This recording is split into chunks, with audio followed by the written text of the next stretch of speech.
I stood in the graveyard while the man I loved was lowered into the earth, completely and utterly alone. While I buried my husband, my own mother chose her psychiatrist over my grief. She claimed she was having a mental health crisis. But that very night, I would find a message she sent to my sister. It read, "Once she breaks, she will sign." Suddenly, my mother's therapy journey was not about healing at all.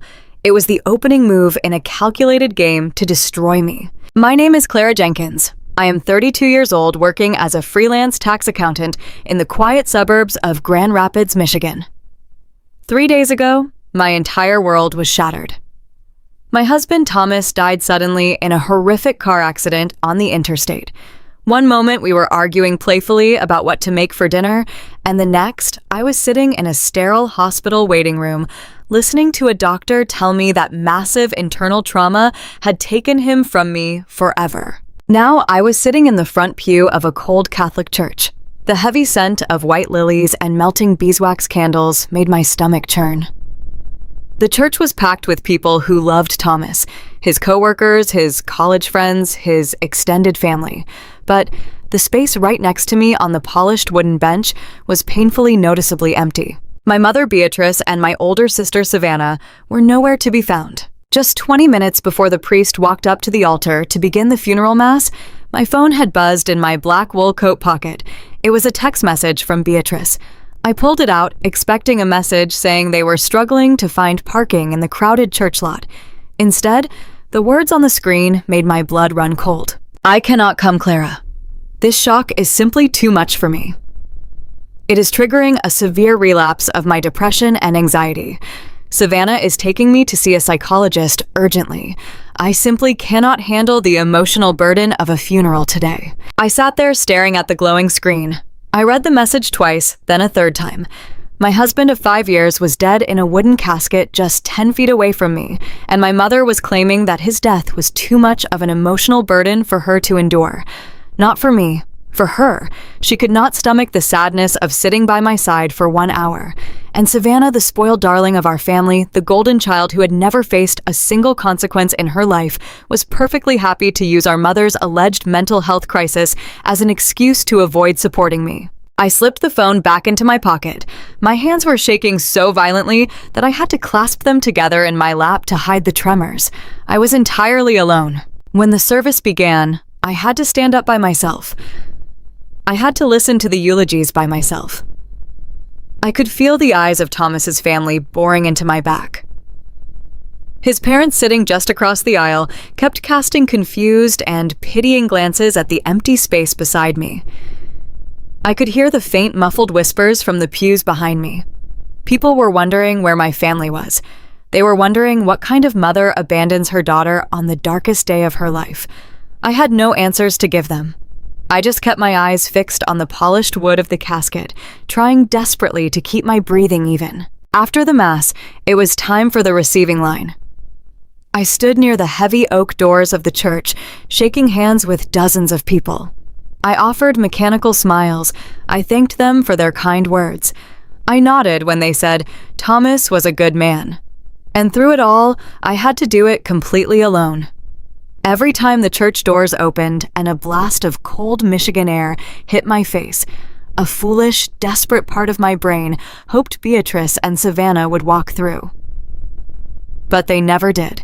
The drive to the cemetery was a blur of gray skies and bare autumn trees. When we arrived at the burial site, the wind was biting, tearing through my thin coat. I stood at the edge of the open grave. The priest said his final prayers, his voice carried away by the wind.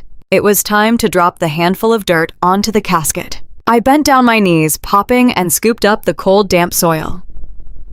As I let it fall from my trembling fingers, hearing it hit the wood with a hollow thud, a profound realization washed over me. My legs finally gave out. I collapsed onto the freezing grass right there beside the grave. Thomas's mother rushed forward to catch my shoulders, her own face stained with tears, but my mind was completely consumed by a crushing wave of clarity. I was not just grieving the loss of my husband in that moment. I was grieving the illusion of my biological family. As I knelt there in the damp dirt, the past flashed through my mind, not in vague feelings, but in cold, hard accounting facts. I am a tax accountant. I look at life through ledgers, through assets and liabilities, through investments and returns. And sitting there, I realized I had always been the invisible workhorse of the Jenkins family, the reliable asset that was treated like a liability. For years, I had prepared my mother's complex tax returns entirely for free. I spent my weekends organizing her receipts, filing her deductions, making sure she got every possible penny back from the government. I never asked for a dime. I did it because I believed that was what a good daughter did.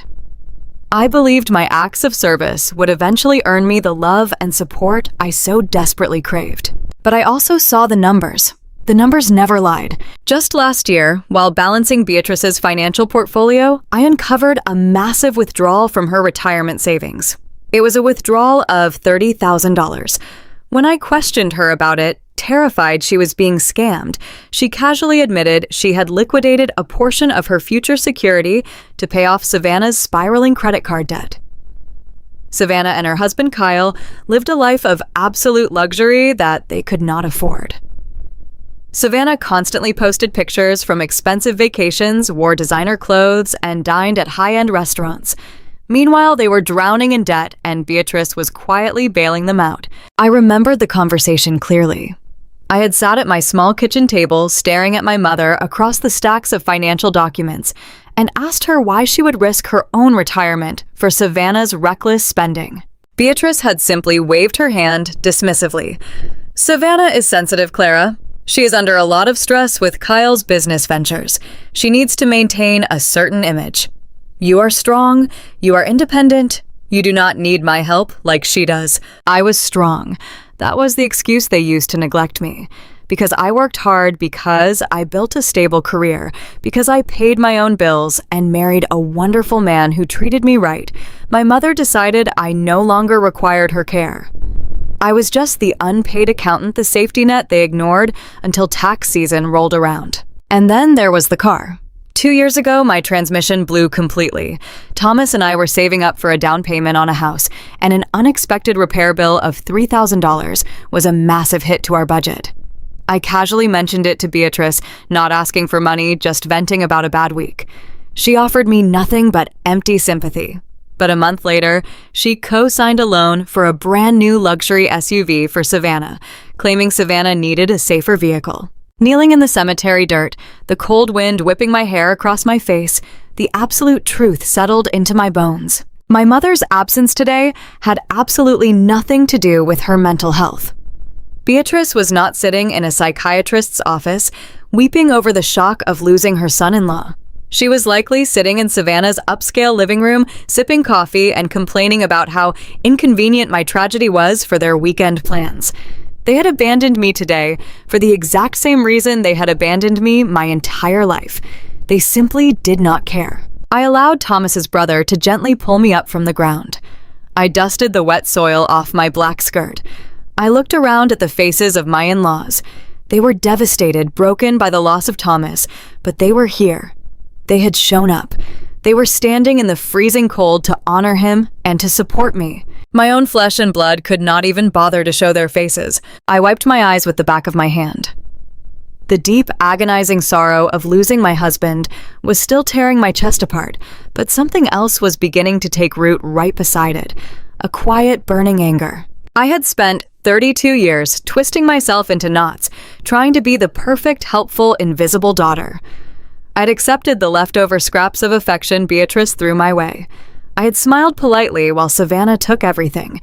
I had convinced myself that if I just proved my usefulness, they would eventually step up when it truly mattered. They did not step up. When my world ended, they turned their backs and closed the door. I walked back to my car with Thomas's family. I declined their offer to come back to their house for food. I told them I needed to be alone in my own home in the house Thomas and I had built together. I needed quiet.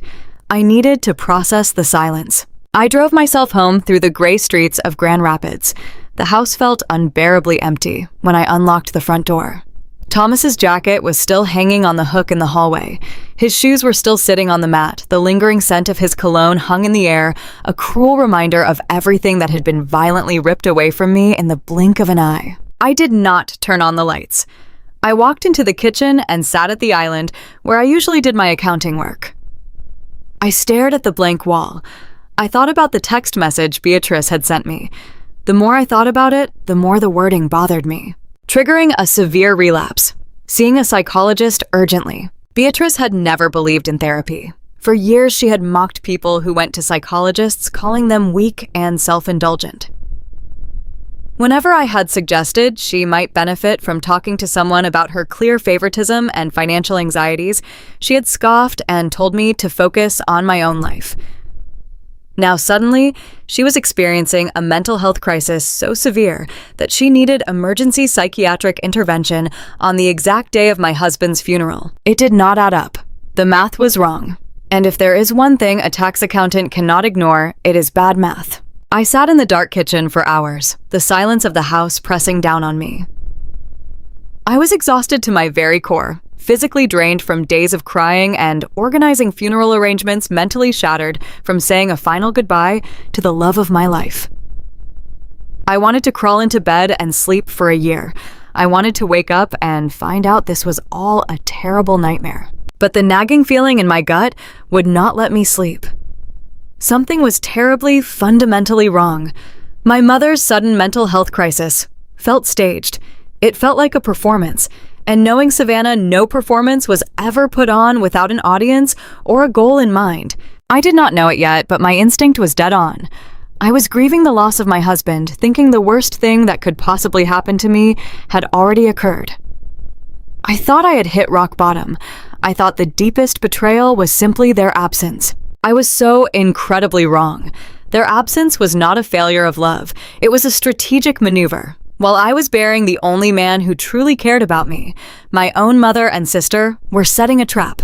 They were laying the groundwork for a betrayal so profound, so financially and emotionally devastating, that it would make their absence at the funeral look like an act of kindness. And it would all unravel tonight, starting with a single glowing iPad screen on a kitchen counter. I forced myself to stand up from my kitchen island. The silence of my own house was suffocating heavy with the reality that Thomas was never coming back. My eyes were swollen, my throat raw from crying, and every muscle in my body ached with a profound, bone-deep exhaustion. But the nagging voice in the back of my mind would not let me rest. My mother had claimed she was having a severe mental health crisis.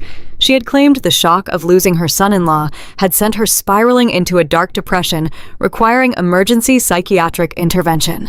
Despite the cold betrayal I felt at the cemetery, the ingrained habit of being the responsible daughter kicked in. I thought about Beatrice sitting alone in her house, paralyzed by anxiety, unable to cook or care for herself. I went to my refrigerator, took out a container of chicken noodle soup I had made a few days prior, and warmed it up on the stove. I poured it into a thermos, grabbed my car keys, and walked out into the freezing November night. The drive to my mother's house was a blur of dark streets and glowing streetlights. I told myself I was just dropping off the food. I would leave it on the porch if she did not want to see me. I just needed to know she was physically safe. That was the kind of person I was. That was the kind of person Thomas loved. He always admired my capacity to care for people who rarely cared for me in return. When I pulled into her driveway, the house was entirely dark. Not a single light glowed from the living room or the bedroom windows. Savannah's luxury SUV was nowhere to be seen. The driveway was empty. I walked up the front steps, shivering in the biting wind, and knocked softly on the heavy wooden door. There was no answer. I knocked again, a little louder this time. Still nothing. I reached into my coat pocket and pulled out the spare key Beatrice had given me years ago, purely so I could come over and feed her cat when she went on her lavish vacations. I slid the key into the lock and turned it. The door swung open with a quiet creak. I stepped into the foyer and called out her name. The house was dead silent. I flipped on the hall light, expecting to see a home in disarray, the typical aftermath of someone suffering a severe emotional breakdown. But the house was immaculate. The hardwood floors were spotless. The decorative pillows on the pristine white sofa were perfectly arranged. There were no crumpled tissues on the coffee table, no half-empty mugs of tea, no discarded blankets. It looked like a showroom completely untouched by human suffering. I walked into the kitchen to leave the thermos of soup on the counter. The ambient light from the street lamp outside cast long shadows across the granite island. The house was completely empty. Beatrice was not locked in her bedroom crying. She was simply not here. As I set the thermos down, a sudden bright glow caught my eye. Laying flat on the kitchen island was Beatrice's iPad. It had just lit up with a notification cutting through the darkness of the room. I did not intend to snoop.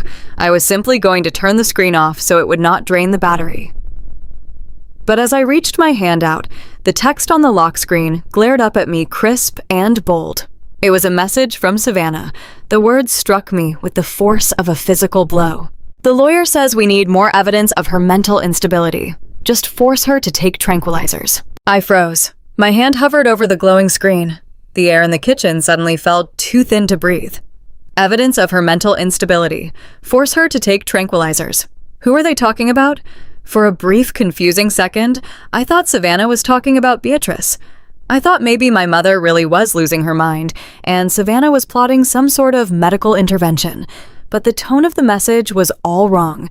It was cold, it was calculated, it was predatory. My heart began to hammer against my ribs, a loud, frantic rhythm that echoed in my ears. My fingers were trembling so badly, I could barely keep them steady. I reached out and tapped the screen to wake it up fully. The passcode prompt appeared. I did not even have to guess. I typed in 0814, August 14th, Savannah's birth date. It was the passcode Beatrice used for absolutely everything, a permanent daily reminder of exactly who mattered most in her life. The screen unlocked. The messaging app was already open. What I saw on that screen effectively ended my life as I knew it. The woman who had been weeping by her husband's grave just hours ago died right there in that dark kitchen, and someone entirely different took her place. I scrolled up to the beginning of the conversation, which had started early that morning, hours before Thomas's funeral was scheduled to begin. Beatrice had texted Savannah first.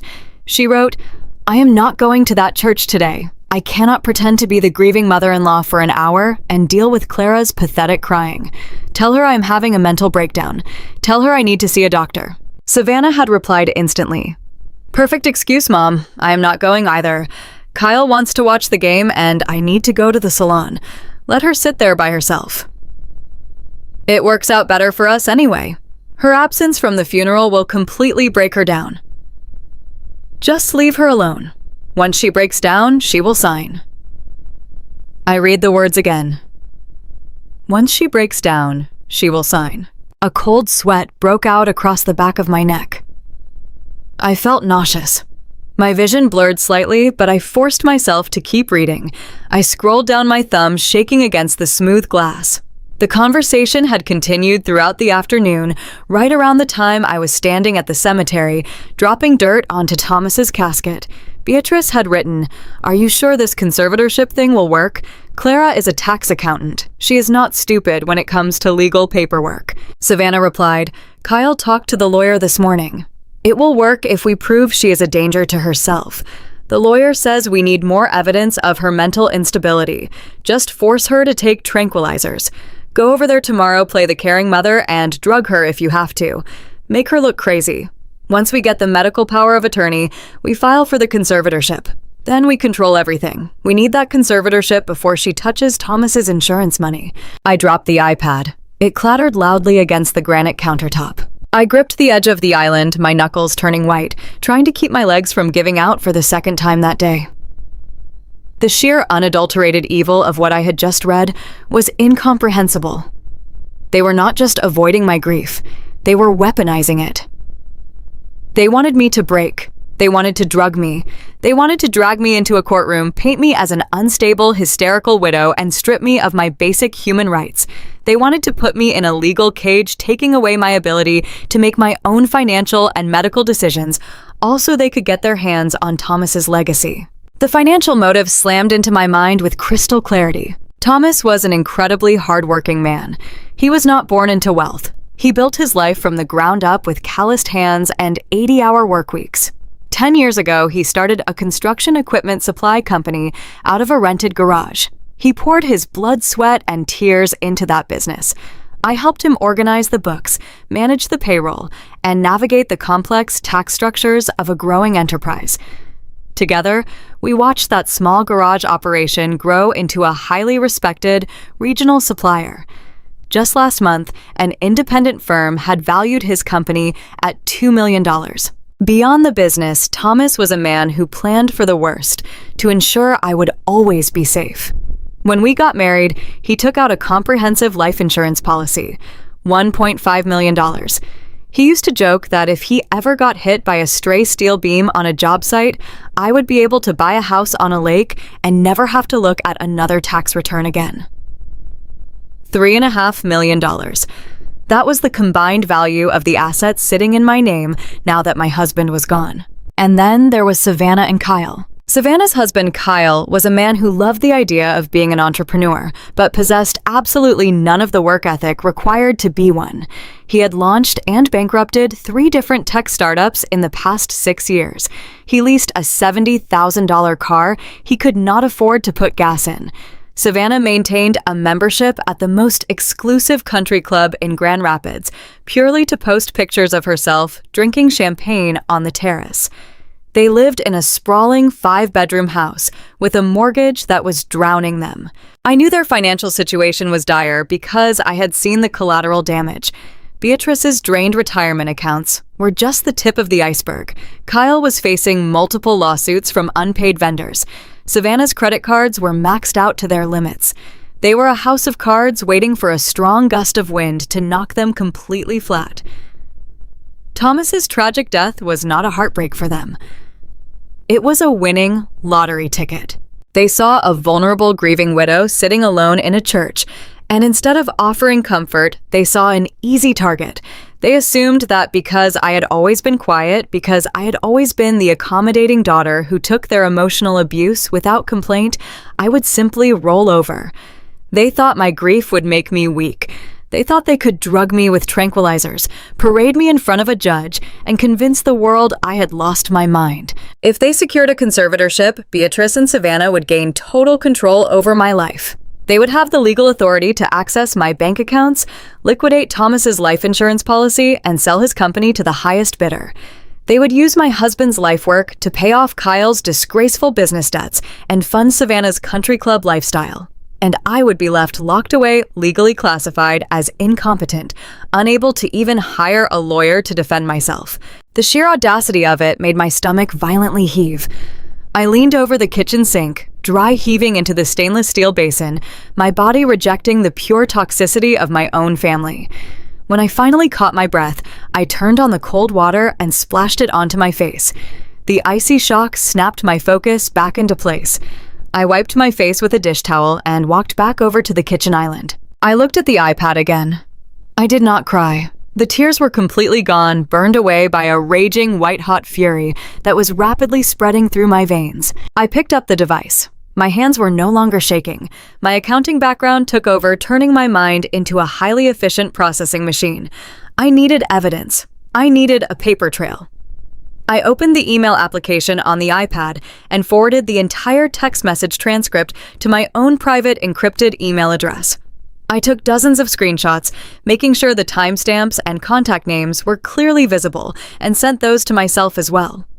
I double-checked my sent folder to ensure everything had gone through, then permanently deleted the outgoing messages from Beatrice's device, leaving absolutely no trace that I had ever been there. I set the iPad down exactly where I had found it. I picked up the thermos of chicken noodle soup and carried it back out to my car. Leaving it there would prove I had been in the house. I could not give them a single clue that I knew what they were planning. I walked out the front door, pulling it shut behind me, making sure the lock clicked into place. The freezing November wind whipped across the porch. But I did not feel the cold anymore. I walked down the driveway to my car, my boots crunching against the frost-covered concrete. I slid into the driver's seat, started the engine, and gripped the steering wheel. I looked back at the dark, silent house. My mother was planning to come to my home tomorrow. She was planning to play the role of the caring, worried parent. She was planning to bring me unauthorized prescription medication to deliberately impair my cognitive function. She was coming to destroy me, but she fundamentally misunderstood who she was dealing with. I was not the weak, invisible girl she had ignored for 3 decades. I was a woman who had just buried her husband, a woman who had absolutely nothing left to lose. And I was a professional who made her living uncovering hidden assets and catching people in financial lies. If Beatrice and Savannah wanted to play a game of legal manipulation and financial ruin, they had picked the wrong target. They thought my breaking point would be my surrender. They had no idea that my breaking point was actually my awakening. I put the car in drive and pulled out of the neighborhood, leaving the ghost of my family behind me. Tomorrow morning, the war would begin, and I was going to make sure they lost everything. The air in my house felt thick and suffocating the morning after I discovered my family's treacherous plot. The scent of the fake sleep-enhancing supplements my mother Beatrice had brought over still lingered in the kitchen. I was sitting at the table, nursing a cup of black coffee and planning my next move. I had promised myself I would play the role of the weak and grieving widow to see exactly how far my mother and my sister Savannah were willing to go to steal my husband's life insurance money. I wanted to gather evidence quietly. I wanted to watch them dig their own graves. But my careful plan of silent observation was shattered the moment my cell phone began to ring. The caller ID flashed the name Marcus.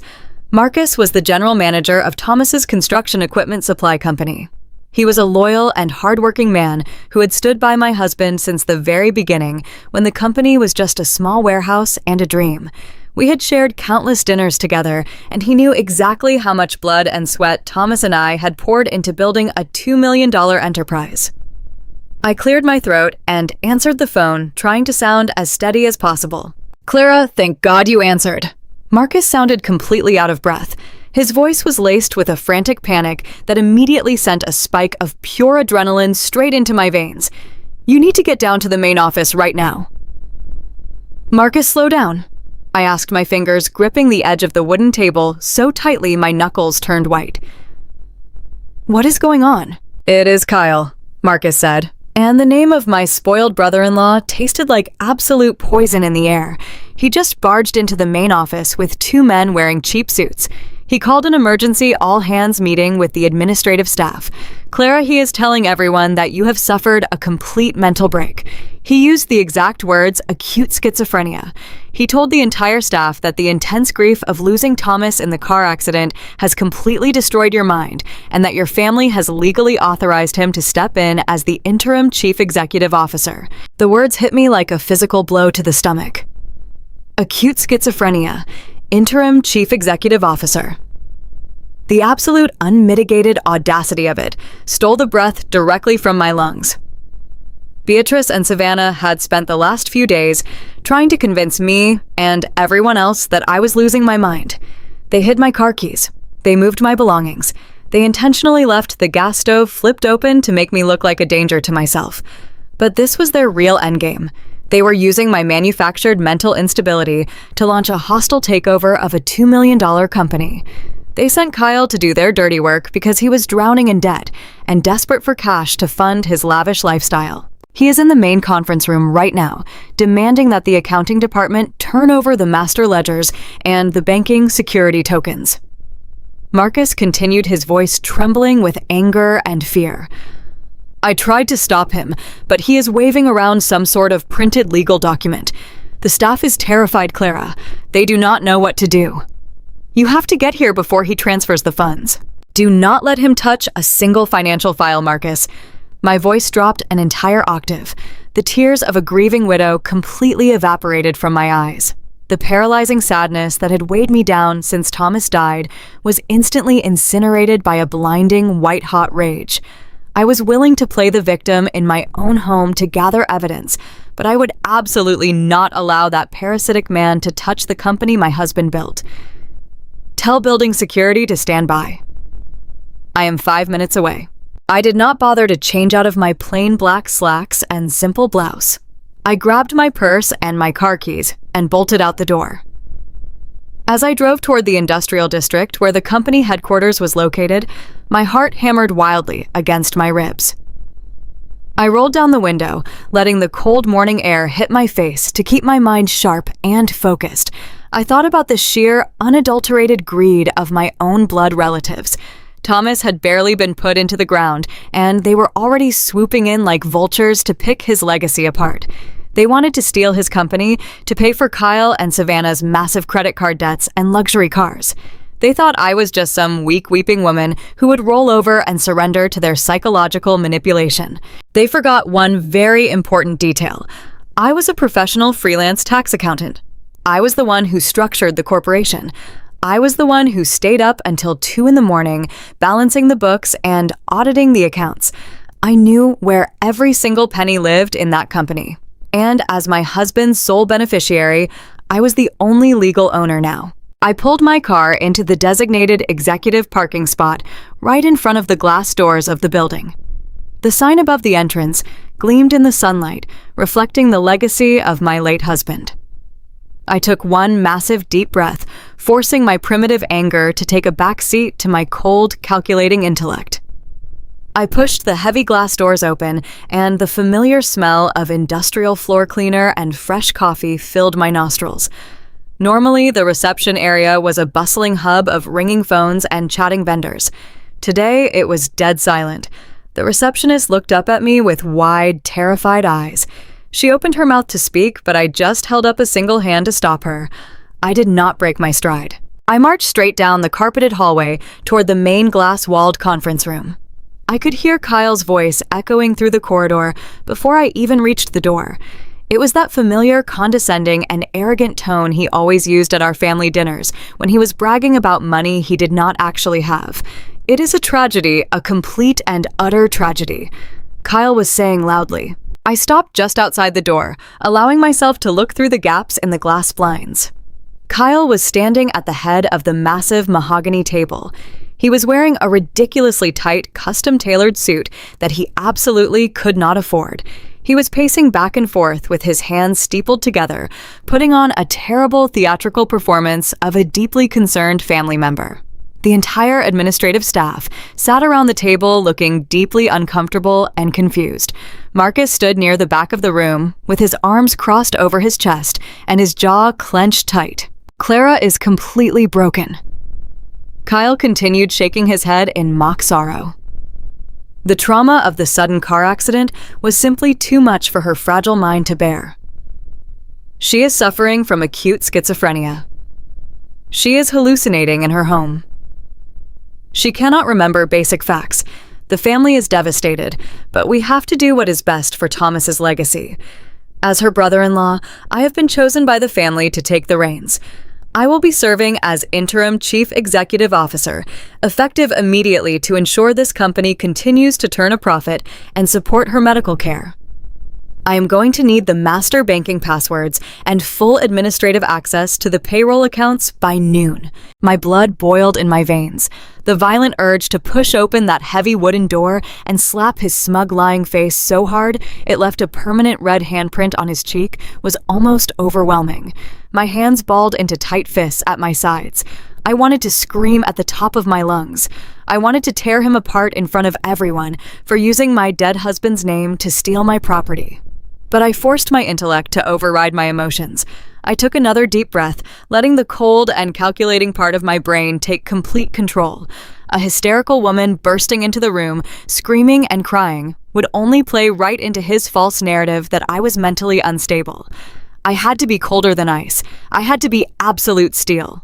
I placed my hand on the cool metal door handle and pushed it open. The heavy door clicked loudly, drawing every single pair of eyes in the room directly to me. The entire room collectively gasped. I walked into the conference room with slow and deliberate steps. I did not look like a woman suffering from acute schizophrenia. I looked exactly like a woman who owned the building. The silence in the room was so thick and heavy, you could have cut it with a knife. I kept my posture perfectly straight and my chin held high. I stopped right next to Marcus, giving him a curt nod of approval before turning my gaze entirely onto Kyle. The color instantly drained from Kyle's face. His theatrical sorrow vanished completely, replaced by a pathetic look of pure panic. He clearly did not expect me to leave the house today. Beatrice must have assured him that the illegal tranquilizers she disguised as supplements and their relentless psychological manipulation would keep me bedridden and weeping in a dark corner. "Clara," Kyle stammered. His voice cracked slightly. He tried to force a welcoming smile, but it looked like a painful grimace. "What are you doing here? You should be at home resting. You are very sick." I did not raise my voice. I did not shout. I kept my tone terrifyingly flat and even. It was a voice completely devoid of any emotion, which made it cut through the silent room like a razor blade. "Sickness is a fascinating concept, Kyle," I said, taking a few slow steps toward the head of the table. "For example, I am currently looking at a man who is sick with severe delusion. A man who thinks he can walk into a private corporation and declare himself the chief executive officer based on absolutely nothing but his own overwhelming greed and incompetence." "Clara, please." Kyle tried to interrupt, taking a step toward me with his hands raised in a calming gesture as if trying to soothe a wild animal. "You are having an episode. The employees do not need to see this." "Let me drive you back home. The family doctor said you need extreme peace and quiet to heal your mind. Do not take another step toward me," I warned. My voice was quiet, but it carried a lethal and absolute authority. Kyle froze in his tracks, his eyes darting nervously around the room. I turned my back on him and looked directly at the employees. These were people I knew. These were people whose payroll taxes I calculated every single quarter. I looked at Sarah from Human Resources. I looked at David from Logistics. I looked at Marcus. "I sincerely apologize for this bizarre and pathetic interruption to your morning workflow," I told the staff, clearly and firmly, making eye contact with each of them. Let me make the reality of this situation perfectly clear to everyone in this room. My husband Thomas built this company from the ground up. I have personally managed the accounting, the tax filings, and the corporate structuring for this business since day one. Upon my husband's tragic passing, full legal ownership of all assets and shares transferred directly to me. I am the sole owner. I am the only person who signs your paychecks. The man standing behind me is my unemployed brother-in-law, who is currently drowning in credit card debt. He has zero legal standing in this building. He has zero authority over this company. I turned back to face Kyle. The smug confidence he had walked in with was completely shattered into a million pieces. He was sweating profusely. The administrative staff was now glaring at him with open hostility. They knew exactly who did the real work behind the scenes, and it certainly was not Kyle. "You are trespassing," I stated, staring directly into his panicked eyes. "You cannot do this, Clara." Kyle sputtered, his face turning a dark, angry shade of red. He reached into his jacket pocket and pulled out a folded piece of paper, waving it in the air. "I have a family directive. Your mother, Beatrice, signed it. Savannah signed it. You are not mentally competent to run a business. We are protecting Thomas's financial assets from your sickness. A family directive is not a legal corporate document, you absolute fool." I sneered, the professional mask slipping just enough to let my pure contempt show. My mother has no shares in this company. My sister has no shares in this company. The piece of paper you are holding is nothing but meaningless garbage, and if you ever speak my dead husband's name out of your mouth again, I will personally sue you for every single penny you do not have. I did not wait for his pathetic response. I looked over my shoulder at the company manager. "Marcus," I called out into the quiet room. "Yes, Clara." Marcus stood up completely straight, ready for my command. "Call building security," I ordered without taking my eyes off Kyle. "Have this man escorted off the premises immediately. If he resists, call the police and press charges for criminal trespassing and attempted corporate fraud. I want him walked out through the main lobby in front of every single employee in this building." Marcus did not hesitate for a second. He pulled his radio from his belt and called the front reception desk. Within 60 seconds, 2 large security guards in dark uniforms appeared at the conference room door. They stepped inside and looked directly at me, awaiting their instructions. I pointed a single steady finger at Kyle. "Remove him," I commanded. The guards flanked Kyle on both sides, grabbing him firmly by his upper arms. The public humiliation was absolute and complete. Kyle struggled for a brief second, trying to shake them off, but the guards held him in a vice grip. The employees in the conference room watched in absolute silence as the man who had just arrogantly declared himself their new boss was treated like a common criminal. Kyle realized he had completely lost the battle. He yanked his arms, trying to reclaim a tiny shred of dignity. "Get your hands off me!" He snapped at the guards, angrily adjusting his expensive suit jacket. "I can walk out myself." The guards released their grip slightly, but remained right beside him, ready to physically drag him if necessary. Kyle walked toward the door, his face burning with a mixture of intense shame and furious anger. The grand hostile takeover had completely collapsed in less than 10 minutes. I stood perfectly still, watching him retreat. I had defended my husband's legacy. I had protected my property. I had won the direct confrontation without shedding a single tear or raising my voice in a hysterical scream. But as Kyle reached the doorway, he suddenly stopped. He turned around to look at me one last time. The panic and embarrassment on his face slowly morphed into a dark, chilling smirk. It was a look of pure, calculated malice that made the hair on my arm stand straight up. He tilted his head, his eyes narrowing into cold little slits. "You think you have won because you threw me out of a building, Clara," Kyle said, his voice dropping into a low, venomous whisper that echoed in the silent conference room. "You are just delaying the inevitable. Enjoy your little power trip while it lasts. You will not hold on to this company for long." I stared back at him, refusing to show even an ounce of fear. "Get out of my building, Kyle." Kyle's smirk only grew wider, revealing his teeth. He leaned slightly forward, delivering his final parting shot like a poisoned arrow aimed directly at my chest. "Your doctor has already made his diagnosis, Clara," he said with horrifying, absolute confidence. "The paperwork is already filed. You are done." He turned and walked out the door, followed closely by the security guards. His dark laughter echoed down the hallway, fading away as he was escorted into the main lobby and shoved out onto the cold street. The conference room erupted into frantic whispers and concerned questions from the staff. Marcus stepped forward, placing a supportive hand on my shoulder, asking if I was all right, but I could not hear them. The ambient noise of the office faded into a dull, distant hum. My heart, which had been beating with the triumphant rhythm of victory, suddenly felt like a heavy block of ice dropping deep into my stomach. I stood there completely frozen, my mind racing a million miles an hour, trying to process his final words. "Your doctor has already made his diagnosis." A sharp, terrifying chill snaked its way down my spine, freezing the blood in my veins. My breathing became shallow.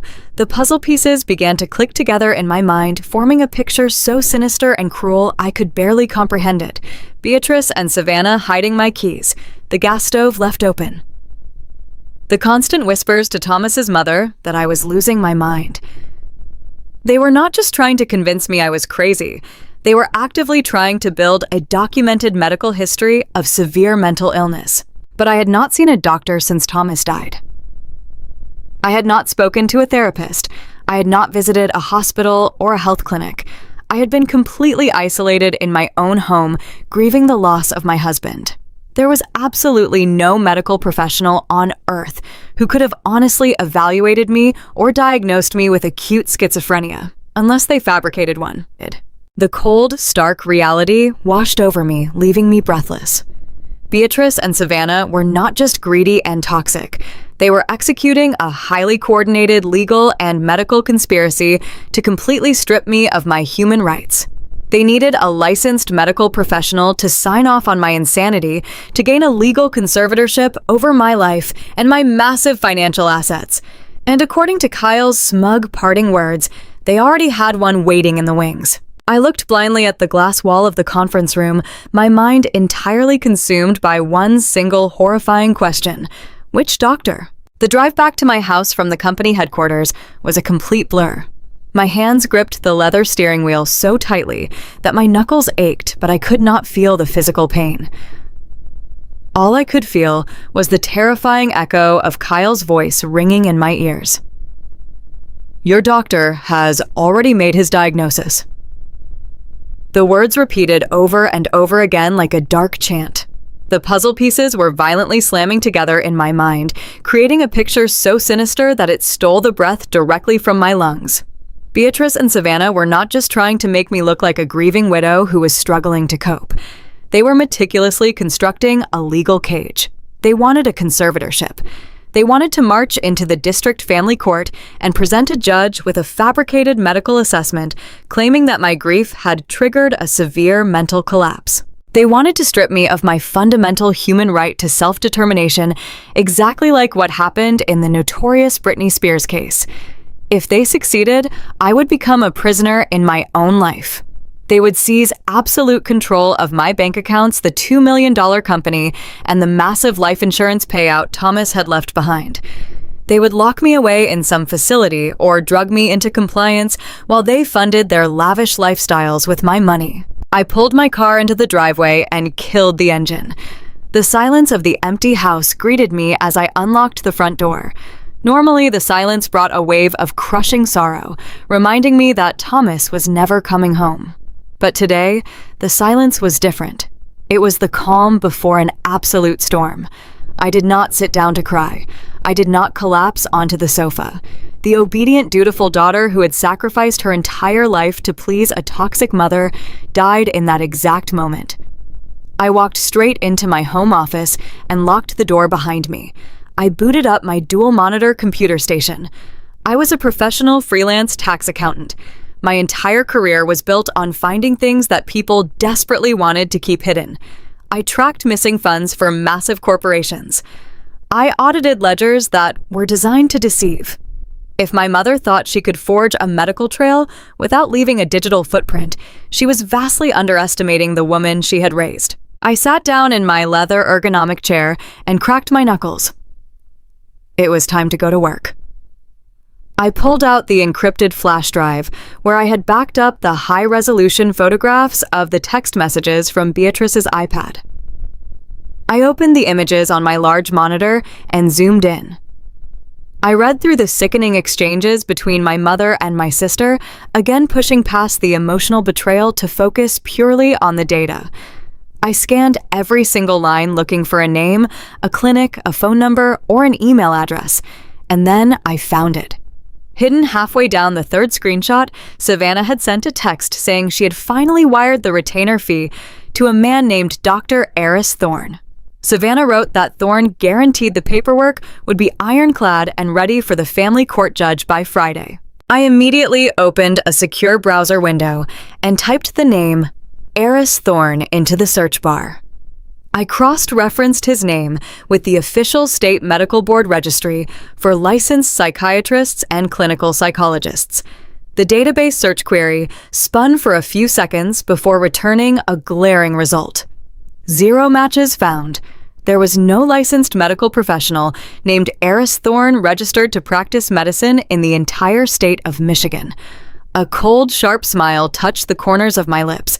I expanded my search parameters beyond the state medical registries and dove into public business filings and consumer protection databases. I utilized the forensic accounting software I used for corporate audits to trace his business registration numbers. It did not take long for the shiny professional facade of Dr. Eris Thorne to completely crumble before my eyes. Eris Thorne was not a doctor. He was not a psychiatrist. He did not possess a single valid medical credential. He was a notorious online life coach and a holistic wellness guru who operated out of a rented strip mall office 2 towns over. My fingers flew across the keyboard as I unearthed a massive trail of civil lawsuits and fraud allegations attached to his name. He had been sued 3 times in the last 4 years for running predatory scams targeting vulnerable elderly people and grieving families.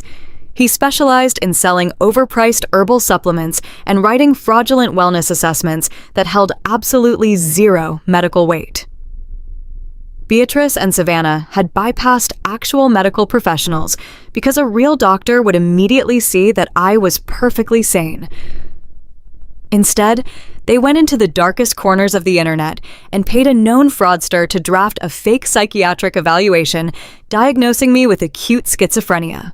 They were planning to submit a forged medical document to a federal judge. They were crossing the line from toxic family manipulation straight into highly illegal felony fraud. The sheer audacity of their plan was breathtaking, but it was also incredibly sloppy. They were so blinded by their greed and their desperate need to access Thomas's money that they believed a fake piece of paper from a scam artist would hold up in a court of law. But I knew that uncovering their lies was only the first half of the battle. Having the truth and proving the truth in front of a judge were two entirely different things. I needed professional firepower. I needed someone who understood the dark, vicious reality of estate litigation. I needed a lawyer who was ruthless enough to look at my family and tear their conspiracy to shreds. I pushed my chair back from the desk and stood up. I walked over to the small floor safe hidden in the back of my office closet. When Thomas and I first started the company, we knew that the construction supply business could be incredibly volatile. We made a mutual decision to build a completely secret emergency fund. It was an account totally disconnected from our joint checking and the corporate ledgers. It was a safety net designed to protect us if the business ever went under. I punched in the combination and pulled out the secure banking tokens and the physical checkbook. I had quietly transferred a significant amount of cash into this private account over the years. Beatrice and Savannah had no idea this money existed. They thought they had backed me into a financial corner, but they were dead wrong. I grabbed my purse and headed straight to the bank. I withdrew a massive cashier's check fully prepared to buy the best legal defense money could provide. I spent the next 2 hours researching the most aggressive litigation attorneys in the city. I did not want a polite family lawyer who would try to negotiate a peaceful settlement. I wanted a legal shark. My research kept pointing me to one specific name, Mr. Sterling. He was a senior partner at a top-tier law firm downtown known specifically for handling high-net-worth estate disputes and vicious corporate takeovers. His reputation was legendary. People said he was cold calculating and practically undefeated in the courtroom. He was exactly the kind of monster I needed to fight the monsters in my own family. I called his office and demanded an emergency consultation. His assistant tried to brush me off, saying Mr. Sterling was fully booked for the next month. I calmly informed her that I was the sole owner of a $2 million corporation facing an imminent fraudulent conservatorship attempt, and that I was currently holding a cashier's check for a $50,000 retainer. The assistant put me on a brief hold. Less than 60 seconds later, she returned to the line and told me Mr. Sterling could see me in exactly 1 hour. I drove downtown and pulled into the underground parking garage of the towering glass skyscraper that housed his firm. I rode the elevator up to the top floor, stepping out into a massive lobby decorated in dark wood and expensive leather. I was escorted immediately into a corner office with floor-to-ceiling windows overlooking the entire city skyline. Mr. Sterling was sitting behind a massive mahogany desk. He was a man in his late 50s, with sharp, piercing eyes and a demeanor that radiated absolute authority. He did not offer empty platitudes or fake sympathy about my husband's death. He simply gestured to the empty chair across from him and told me to sit down. I took my seat and immediately went to work. I did not cry. I did not act like a victim. I spoke to him exactly like the seasoned financial professional that I was. I laid out the entire timeline of events starting from the day of the funeral. I explained Beatrice's deliberate absence and the fabricated story about her depression relapse. I detailed the strange occurrences in my house, the missing keys, the open gas stove, and the bottles of highly suspicious sleep-enhancing supplements. Then I opened my leather briefcase and pulled out the thick stack of evidence I had printed from my home office. I placed the high-resolution photographs of the iPad text messages directly on his desk. I watched his eyes scan the printed conversations between my mother and my sister. I pointed out the specific text where they discussed waiting for me to completely break down so they could force a signature. Then I handed him the comprehensive background dossier I had compiled on Dr. Eris Thorne. I provided the state medical board registry results showing 0 matches and the pages of civil lawsuits detailing his history of fraud and predatory scams.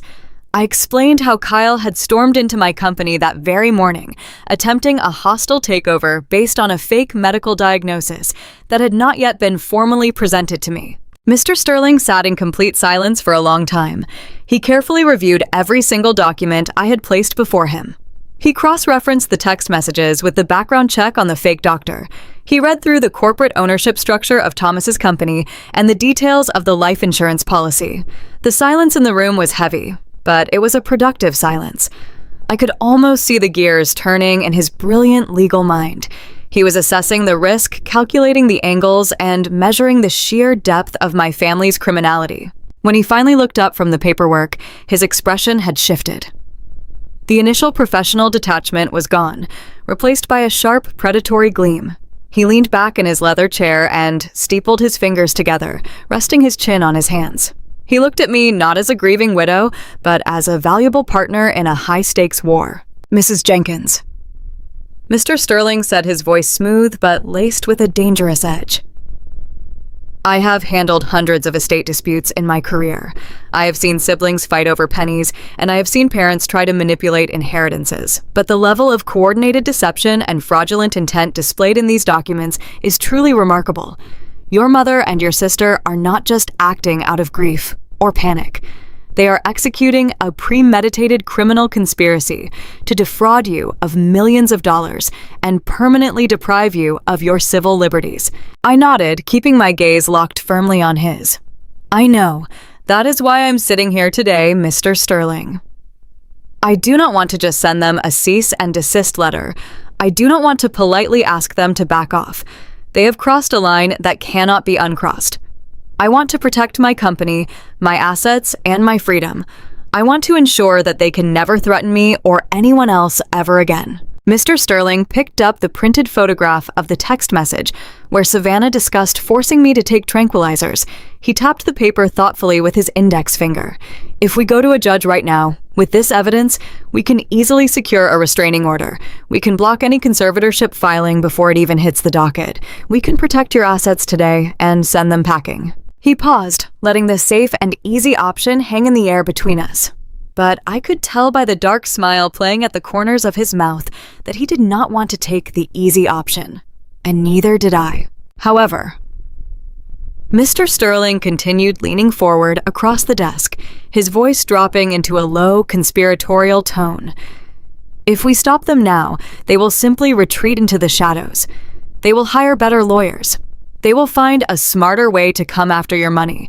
They will spend the rest of your life looking for a moment of weakness to exploit. People with this level of greed do not simply give up because they hit a legal roadblock.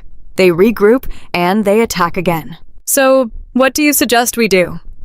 I asked, leaning forward to meet his intensity. Mr. Sterling looked down at the $50,000 cashier's check I had placed on the corner of his desk. He picked it up, sliding it into his top drawer. Then he looked back at me with eyes as cold and calculating as a winter storm. "We are not going to stop them today, Clara." Mr. Sterling said, a chilling confidence echoing in the large office. "We are going to let them think they are winning. We are going to let them bring their fake doctor and their fraudulent paperwork right into your living room. We will let them commit multiple federal felonies on camera. We won't just defend ourselves. We'll set a criminal trap for them." I left Mr. Sterling's office with a heart made of absolute ice. The helpless, grieving widow had walked into that glass skyscraper. But the woman who walked out was a general preparing for a ruthless war. He had told me to let them think they were winning. He had told me to let them walk right into my home and commit federal crimes on camera. I knew exactly what I needed to do. I drove straight past my neighborhood and headed for a high-end electronics and surveillance store on the other side of the city. I did not want to leave a digital trail on my personal credit cards, so I paid in crisp cash from my emergency fund. I purchased 5 state-of-the-art micro-security cameras. They were completely wireless, equipped with motion sensors, infrared night vision, and crystal-clear audio recording capabilities. They were designed to look like ordinary household objects: a phone charger, a smoke detector, a digital clock. When I returned to my empty house, the silence no longer felt oppressive. It felt like a blank canvas waiting for me to paint my masterpiece. I spent the entire evening meticulously placing the devices. I put the digital clock camera right on the living room mantel, giving it a sweeping panoramic view of the sofa and the front door. I installed the smoke detector camera directly above the kitchen island, where the lighting was brightest and the audio would echo perfectly off the granite countertops. I linked everything to a secure encrypted cloud server on my laptop. I walked around my own living room, testing the angles, speaking in a low whisper to ensure the microphones picked up every single syllable. My sanctuary, the home Thomas and I had built with so much love, had officially been transformed into a trap. The next morning, I had an essential errand to run before my dear mother and sister arrived for their scheduled sympathy visit. I took the small amber bottle of sleep-enhancing supplements Beatrice had given me the day before and drove to an independent private toxicology lab. As a tax accountant, I knew exactly how to find private firms that prioritized ultimate discretion. I paid for expedited rush testing. I sat in my car in the parking lot for 3 agonizing hours waiting for the results. When the toxicologist finally called me, his voice was extremely serious. He told me that the capsules did not contain melatonin or valerian root or any natural sleep aid. They were filled with a highly illegal dose of unprescribed central nervous system depressants and heavy tranquilizers. He warned me that taking even one of these pills would cause severe disorientation, memory loss, slurred speech, and extreme lethargy. Taking them for a prolonged period would essentially mimic the symptoms of a severe cognitive decline or acute psychosis. My stomach churned with a violent, sickening wave of absolute disgust. The woman who gave birth to me, the woman who held me as a baby, was actively trying to chemically lobotomize me to get her hands on a life insurance payout. Any lingering shred of daughterly affection I had left for Beatrice evaporated into the cold air. She was no longer my mother. She was a dangerous parasite, and I was going to exterminate her from my life forever. I returned home and immediately began to prepare my costume. If they wanted a broken schizophrenic widow, I was going to give them an award-winning performance. I did not wash my hair, letting it hang in greasy, tangled strands around my face. I wore a pair of Thomas's old oversized sweatpants and a wrinkled t-shirt that hung loosely off my shoulders. I went into the bathroom and aggressively rubbed my eyes until they were bloodshot and swollen. I used a subtle gray eyeshadow to paint deep, bruised-looking bags under my lower lash line. I looked absolutely terrifying. I looked like a woman who had not slept or eaten in a week. I looked like a woman completely detached from reality. I walked into the living room and sat on the floor surrounded by crumpled tissues and framed photographs of my late husband. I forced my mind to go back to the moment the police officer knocked on my door to tell me Thomas was dead. The real raw pain flooded my chest and genuine hot tears began to stream down my face. Right on cue, the doorbell rang. I let it ring 3 times before I slowly dragged myself up from the floor. I stumbled toward the door, dragging my feet, and opened it. Beatrice and Savannah stood on the porch. Savannah was wearing a designer trench coat and holding a luxury handbag, looking like she was stepping onto a runway rather than visiting a grieving relative. Beatrice wore her usual mask of fake maternal concern. When they saw me, Beatrice let out a loud, theatrical gasp. "Oh, my poor sweet Clara," Beatrice cried, reaching out to wrap her arms around me. "You look absolutely dreadful, darling. You are wasting away to nothing." I let my body go completely limp against her, sobbing uncontrollably into her shoulder. My hands gripped her coat like a terrified child. "I cannot do this, Mom," I wailed, letting my voice crack and tremble. "I cannot sleep. I keep hearing his voice. I do not know what is real anymore. My mind is just slipping away." Savannah stood a few feet back, wrinkling her nose in blatant disgust. She did not even try to hide her contempt as she looked at my disheveled state. "Let us get you to the sofa, Clara." Beatrice cooed, guiding me into the living room, directly into the perfect line of sight of the digital clock camera on the mantel. "You are pushing yourself too hard. Your mind is fracturing under the trauma. You need rest. You need deep healing sleep. I collapsed onto the sofa, pulling my knees up to my chest and rocking back and forth. Beatrice signaled to Savannah, who walked into the kitchen and returned with a glass of water. Beatrice reached into her purse and pulled out the amber bottle of pills. She opened the cap and shook 2 large capsules into the palm of her hand. The toxicologist had told me that 1 pill was a heavy dose. She was giving me 2. She was trying to knock me out completely. "You forgot to take your supplements last night, Clara." Beatrice said, her voice sickeningly sweet and persuasive. "The doctor said you must take these to stop the hallucinations. Open your mouth, darling. Swallow these down and all the bad voices will go away." I reached out with a trembling hand and took the glass of water. I looked at the 2 capsules in her hand, pretending to hesitate. "Please, Mom," I whispered. "They make me feel so strange. They make my head foggy." "That means they are working, sweetheart." Beatrice insisted, pushing her hand closer to my face. "They are calming your fractured nerves. Now take them." I took the pills from her hand. I brought the glass of water to my lips and threw my head back. In one swift, practiced motion of sleight of hand, I slipped the 2 capsules inside the oversized collar of my wrinkled shirt, letting them fall safely into my bra. I swallowed the water loudly and wiped my mouth, letting a bit of water dribble down my chin to sell the illusion. "Good girl," Beatrice smiled, patting my greasy hair. "Just close your eyes now. Let the medicine work." I leaned my head back against the sofa cushions. I waited exactly 10 minutes, playing the part perfectly. I let my breathing become slow and heavy. I let my eyelids flutter and droop. I mumbled a few incoherent, slurred words about seeing shadows on the walls. Savannah sighed loudly, pacing the floor. God, how long do these things take to kick in? Savannah complained, checking her diamond watch. "This place smells like depression, and I have a nail appointment in an hour." "Hush, Savannah," Beatrice scolded in a harsh whisper. "The dosage is incredibly high. She will be out cold in 5 minutes. Just watch." I let my jaw go completely slack. I allowed my eyes to roll back slightly before closing them completely. I let out a soft, rhythmic snore. I was fully awake, completely lucid, and my blood was rushing with pure adrenaline. But to the 2 predators standing in my living room, I was nothing but a chemically subdued vegetable. Beatrice clapped her hands right next to my ear. I did not flinch. I did not move a single muscle. "She is out," Beatrice announced, her voice instantly dropping the fake maternal warmth. It was replaced by a cold, calculating greed that made my skin crawl.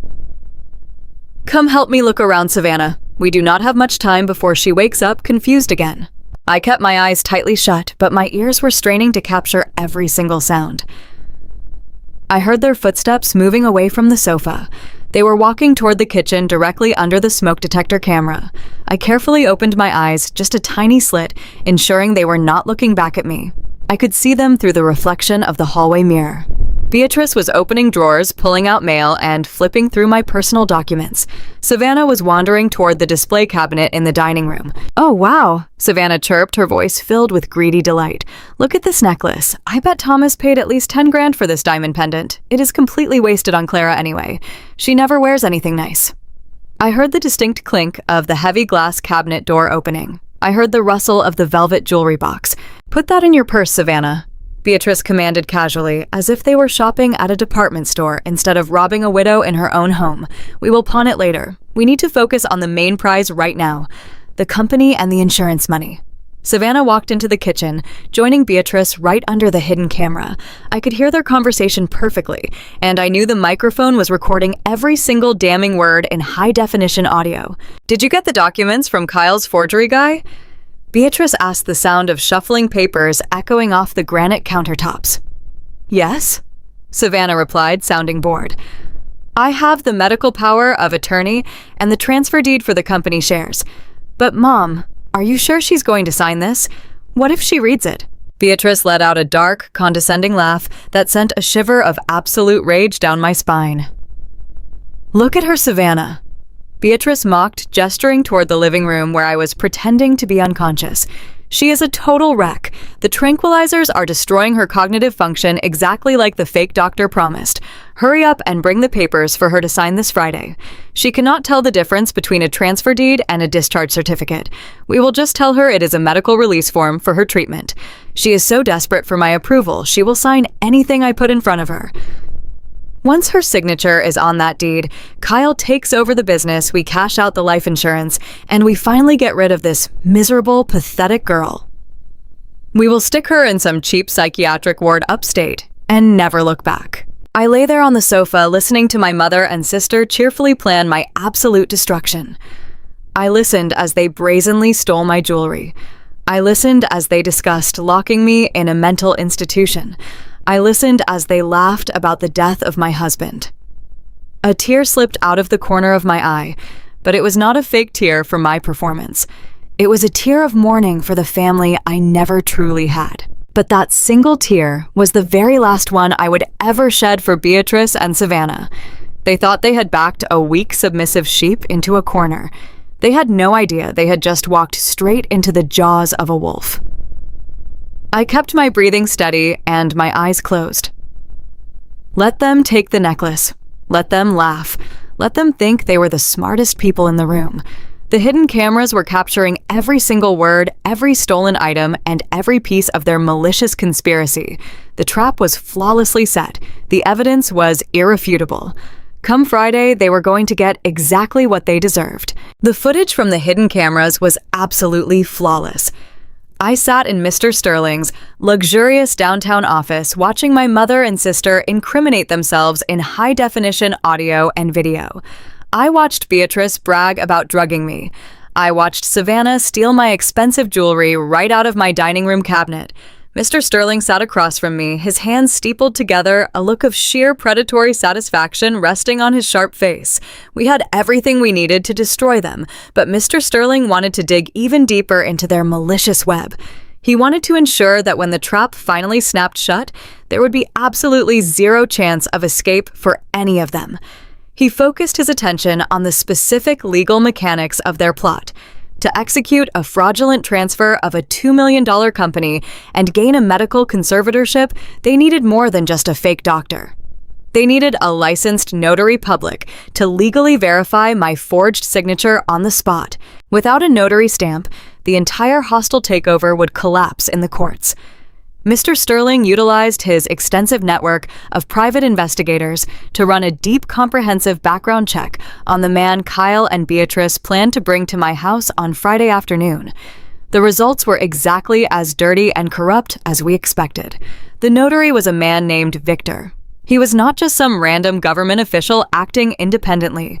He was a silent business partner in several of Kyle's failing corporate ventures. Victor was a professional document forger who had been investigated twice by the state board for authorizing fraudulent real estate transfers. He had managed to slip through the cracks of the justice system before due to a lack of hard evidence and technical legal loopholes. But this time, he was stepping directly into a trap built by a legal master. With the forged medical evaluation, the illegal high-dose tranquilizers, the hidden camera confessions, and a known fraudster acting as their notary, we had crossed far beyond a simple civil family dispute. We were now dealing with a massive coordinated criminal conspiracy to seize assets and physically poison a vulnerable victim. Mr. Sterling did not go to a regular local police precinct. He went straight to the top of the chain of command. He contacted a senior detective he knew personally within the major financial fraud unit of the city police department. We arranged a highly confidential meeting that very afternoon. I sat in a stark gray interrogation room, laying out the entirety of my own mother's plot to destroy my mind and steal my dead husband's legacy. I handed over the official toxicologist report, proving the capsules she gave me were illegal prescription depressants. I handed over the video files of Beatrice brazenly admitting she was using those drugs to incapacitate me so she could steal my life insurance money. The senior detective's face turned completely pale as he reviewed the mountain of evidence spread across the metal table. He looked at me with a mixture of profound shock and deep professional respect. He told me that cases of financial elder abuse and spousal fraud were relatively common in his line of work. But a mother actively conspiring to chemically lobotomize her own grieving daughter for a massive payout was one of the most chilling things he had ever seen in his entire career. Because the amount of money they were attempting to steal exceeded $3 million, and the plot involved the illegal distribution of controlled substances, this was automatically classified as an aggravated federal felony. The police immediately agreed to cooperate with our trap. We spent 4 agonizing hours going over the exact logistics of the sting operation down to the very last second. We memorized the layout of my living room, the precise positions of the hidden cameras, and the exact timing of their expected arrival on Friday. Mr. Sterling and the detectives formulated a plan that was absolutely bulletproof. The police would arrive at my house hours before my family.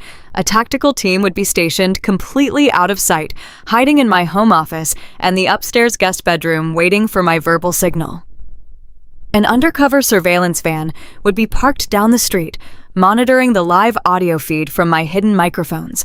I was going to unlock my front door and let Beatrice, Savannah, and Kyle walk right into my living room. I was going to let them place the forged documents on my coffee table. I was going to let them dig their own graves so deep they would never see the light of day again. I felt a surge of cold anticipation, replacing the fear that had ruled me for days. The night before the final decision, I sat entirely alone in the center of my dark living room. The house was dead quiet. It was the kind of heavy, suffocating silence that settles deep into your bones and reminds you of everything you have lost. I held a framed photograph of Thomas in my hands. I traced the outline of his smiling face with my thumb, feeling the cold glass beneath my fingertips. Thomas had always been my fierce protector. He had been the only person in my entire life who looked at me and saw someone worth loving exactly as I was. He had spent years trying to gently convince me that my family was deeply toxic and manipulative. He used to hold me late at night when I would cry over a cruel comment Beatrice had made about my weight or an unreasonable financial demand Savannah had placed on me. He always told me that I did not owe them my soul just because we shared the same blood. I never fully believed him until this very week. I sat in the darkness and I finally allowed myself to cry. I cried with a raw, agonizing intensity that shook my entire body. But the tears pouring down my face were no longer tears of grief for my dead husband. I had already wept for Thomas until my eyes were completely dry and my throat was raw. These tears were entirely different. They were tears of profound mourning for the mother I never had. They were tears for the 32 years of my life I had wasted trying to be the perfect, obedient daughter to a woman who saw me as nothing more than a convenient, automated teller machine and an invisible servant. I let my mind wander back through the long decades of emotional abuse and financial exploitation. I thought about how I was always the invisible, forgotten child hiding in the background, while Savannah received all the praise, all the expensive gifts, and all the maternal affection. I thought about how I had spent every single tax season doing my mother's complicated financial reporting for absolutely free, saving her thousands of dollars in accounting fees, while she sat at my kitchen table and complained that I was not working fast enough. I thought about how Savannah was constantly enabled and spoiled beyond reason. Beatrice would call me weeping hysterically, begging me to pay off Savannah's massive credit card debts, claiming it was an absolute emergency that would ruin the family reputation. I'd emptied my own modest savings accounts countless times to rescue my sister from her own reckless and selfish choices. I gave them my time, my money, and my unconditional blind loyalty. I had sacrificed my own peace of mind, hoping that one day Beatrice would look at me with genuine pride and love. I hoped that one day my sheer usefulness would translate into actual affection. I hoped that one day I would finally be enough for them. But my constant obedience only taught them that I was a weak and easy target. My endless generosity only taught them that I could be bled dry without any consequences. The realization hit me with the crushing force of a freight train tearing through my living room. They never loved me. They only loved what they could extract from me. They loved my bank account. They loved my free labor. They loved having a punching bag to make themselves feel superior. And the exact moment Thomas died, the moment they realized I was sitting alone on a mountain of vulnerable corporate assets and insurance money, their masks completely slipped off. The mother who was supposed to comfort me in my darkest hour was the exact monster plotting to bury me alive in a psychiatric ward. The sister who was supposed to hold my hand at the funeral was busy stealing my diamond necklaces and laughing about my manufactured dementia. The tears finally stopped flowing.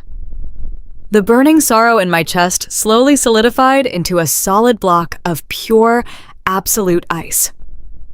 I wiped my face with the back of my sleeve and placed Thomas's photograph gently on the coffee table. I stood up in the empty room, feeling a strange, incredibly powerful sense of liberation wash over my exhausted body. The naive, submissive Clara, who desperately wanted her mother's approval, died permanently in that living room. The obedient daughter who swallowed her tears and paid her sister's debts was gone forever. Tomorrow afternoon, the sun would shine, and I would execute a plan that would permanently sever my ties to these parasitic people. I would watch the police put cold steel handcuffs on my own mother, and I would not feel a single ounce of guilt or hesitation. I would watch my sister lose her fake luxury lifestyle, and I would not offer her a single penny of sympathy. I had spent my entire life being a helpless victim to their endless manipulation and psychological warfare, but from tomorrow onward, I would be the sole architect of their absolute destruction. I walked slowly through the house, turning off the lights one by one. I checked the hidden cameras, ensuring the little red recording lights were blinking steadily in the darkness. Everything was perfectly in place. The legal framework was solid. The police were briefed and ready. The stage was flawlessly set for the greatest performance of my entire life. The trap was armed and waiting for the rats to take the bait. I went upstairs and lay down in my empty bed, pulling the heavy blankets up to my chin. I closed my eyes, and for the first time since my husband died, I fell into a deep and incredibly peaceful sleep. I needed to be well rested. I needed my mind to be razor sharp and my emotions completely locked away. Tomorrow, I was going to serve brutal, unyielding justice to the greedy monsters who unfortunately shared my blood. My period of mourning was officially over. Tomorrow, the true reckoning begins. Friday afternoon arrived with a heavy, suffocating heat that pressed against the windows of my silent house. I stood in the center of the living room, my bare feet sinking into the thick carpet, waiting for the arrival of my executioners. I had spent the entire morning perfecting my disguise. I wore the same oversized, wrinkled gray sweater I had been wearing for 3 days. I had rubbed away any trace of natural color from my cheeks, leaving my face pale and sunken. I deliberately tangled my unwashed hair, letting it fall in messy curtains around my exhausted eyes. I looked exactly like a woman who had completely lost her grip on reality. I looked like a woman who was drowning in the dark, bottomless ocean of grief after losing her beloved husband. But beneath that carefully constructed facade of misery, my mind was sharper and colder than a steel blade.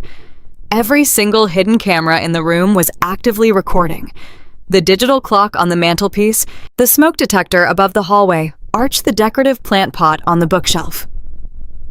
They were all capturing high-definition video and crystal-clear audio, feeding the live stream directly to the secure server, monitored by Mr. Sterling and the Financial Fraud Unit. I was completely ready. At exactly 2 o'clock in the afternoon, the heavy sound of car doors slamming echoed from my front driveway. I heard the crunch of expensive leather shoes walking up the concrete path. My heart began to pound a steady, rhythmic beat against my ribs. It was not the frantic fluttering of a terrified victim. It was the slow, measured pulse of a hunter waiting in the tall grass. The doorbell rang. The sharp, piercing chime shattered the quiet atmosphere of the house. I took a deep breath, letting my shoulders slump forward instantly, transforming my posture into a picture of total defeat. I dragged my feet across the hardwood floor of the entryway, letting my slippers scuff loudly against the wood. When I pulled open the heavy front door, I was greeted by the ultimate picture of toxic family solidarity. My mother, Beatrice, stood front and center, wearing a conservative black dress that she clearly thought looked suitably mournful. My sister, Savannah, stood slightly behind her, her face buried in her phone, looking profoundly annoyed that she had to be here at all. Kyle, my arrogant brother-in-law, flanked them on the right, his chest puffed out with unearned confidence. And standing quietly in the back was a man I did not recognize in person, but knew intimately from Mr. Sterling's background check. It was Victor, the professional document forger, clutching a battered leather briefcase to his chest like a shield.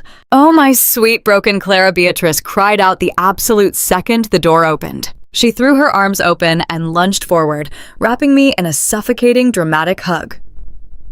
The heavy scent of her floral perfume assaulted my senses, nearly making me gag. I let my body go completely limp against her, playing the part of the helpless daughter who desperately needed maternal comfort.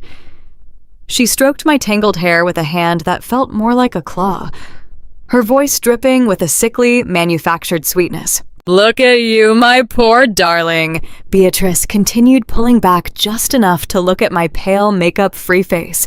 "You are absolutely wasting away. You look like a ghost in your own home.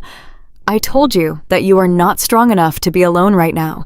The grief is just eating your beautiful mind alive." I forced a weak, pathetic sob to escape my throat. "I cannot sleep, Mom," I whispered, letting my voice crack and waver. "I keep forgetting what day it is. The house is so big and Thomas is everywhere. I just feel so lost." "I know, baby." "I know," Beatrice cooed, exchanging a swift, triumphant look with Kyle over my shoulder. "That is exactly why your family is here today. We are going to take all of this terrible burden off your shoulders. We brought a special friend to help us finalize some paperwork, so you can just focus on resting your mind." She gently guided me backward into the house, and the rest of the pack followed her inside, like vultures descending on a carcass. Kyle closed the front door behind them, the heavy click of the lock echoing in the quiet hallway. I led them slowly into the living room, meticulously maneuvering my steps so that Beatrice would guide me to the exact center of the long velvet sofa. It was the absolute perfect spot, perfectly framed by the digital clock camera on the mantel and illuminated by the afternoon sun streaming through the bay windows. Beatrice sat close beside me, keeping her hand resting heavily on my knee to ensure I did not move. Savannah dropped her designer handbag onto my clean coffee table and sank into the armchair to my left, letting out a loud, dramatic sigh of boredom. Kyle stood behind Savannah's chair, crossing his arms over his chest, projecting an aura of physical dominance. Victor, the fake notary, stood awkwardly near the edge of the coffee table, clutching his briefcase, his eyes darting nervously around the luxurious room. He clearly knew he was walking into a federal crime, but his greed was obviously stronger than his fear of prison. "Let us just get this over with," Savannah complained, scrolling through her social media feed without even bothering to look at me. "I have a dinner reservation at a sushi place downtown at 6, and the traffic is going to be an absolute nightmare." "Savannah, have some compassion for your sister." Beatrice scolded gently, though there was no real reprimand in her voice. "Clara is going through a severe mental health crisis. We have to be patient and loving." Beatrice turned her attention back to me, leaning in close so I could see the cold, calculating gleam hiding behind her sympathetic, maternal eyes.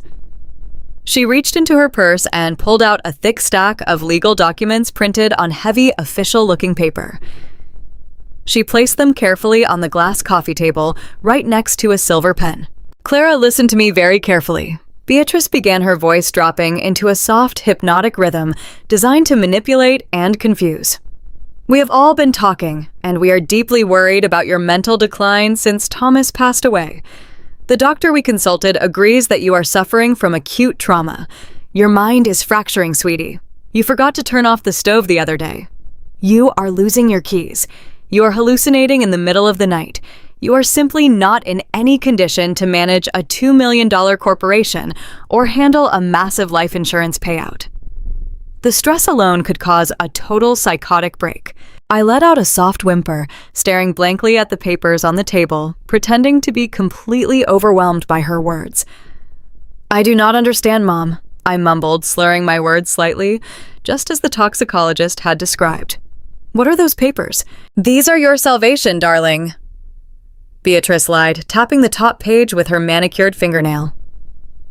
This is a medical and financial power of attorney. It is a very simple family therapy document. It just gives your brother-in-law, Kyle, the legal permission to manage the company accounts and pay your bills while you go to a nice, quiet facility upstate to recover your sanity. Kyle will handle all the difficult numbers and the stressful corporate clients. The family will take care of it for you. You just need to sign right here at the bottom, so Kyle can help you get through this terrible depression. I stared at the document. Even through my blurred, half-closed eyes, I could clearly read the bold print at the top of the page. It was not a temporary management agreement. It was an absolute, irrevocable transfer of corporate shares and a full relinquishment of my financial autonomy. It was a blank check for them to steal everything I owned and lock me in a cage. If I actually signed it, I would wake up tomorrow in a psychiatric ward with absolutely no legal power to fight my way out. Victor, the professional fraudster, stepped forward and opened his briefcase. He pulled out his official notary stamp and a leather-bound ledger. He placed them on the table next to the documents, trying to look as legitimate and professional as possible. I am a licensed notary public for the state. Victor lied, his voice remarkably steady for a man committing a massive felony. I am just here to verify your signature, Mrs. Jenkins. Once you sign the power of attorney, I will stamp it and the transfer of authority will be completely official and legally binding. I slowly reached out my fingers, trembling violently as I hovered my hand over the silver pen. I was channeling every ounce of acting ability I possessed, putting on a show that would guarantee their prison sentences. I let my hand shake so badly that my fingers brushed against the cold glass of the coffee table. I pulled my hand back, shaking my head slowly, letting a fresh wave of fake tears spill down my pale cheeks. I do not know, I whispered, my voice sounding small and terrified. Thomas told me never to sign away the company shares. Thomas said I was the only one who understood the tax ledgers. I need to read it first. My head is just so cloudy. The atmosphere in the living room instantly shifted. The fake sympathy evaporated, replaced by a sudden, sharp spike of aggressive tension. Savannah rolled her eyes and slammed her phone down on the table, her patience completely exhausted. Oh, for goodness sake! Clara Savannah snapped, her voice shrill and echoing in the room. Stop acting like a dramatic victim and just sign the stupid paper. You are literally insane right now. You cannot even brush your own hair, let alone run a multi-million-dollar supply chain. Just do what Mom says so we can all leave. Beatrice shot Savannah a warning glare, but the mask of the loving mother was definitely starting to crack. Beatrice grabbed the silver pen and aggressively pushed it directly into my trembling hand. She wrapped her cold fingers around mine physically, forcing me to grip the smooth metal barrel. Clara, you are not thinking clearly. Beatrice insisted, her voice growing harder, the underlying threat finally bleeding through her sweet tone. Thomas is dead. He is not here to protect you anymore. You are sick. You need heavy medication and professional confinement.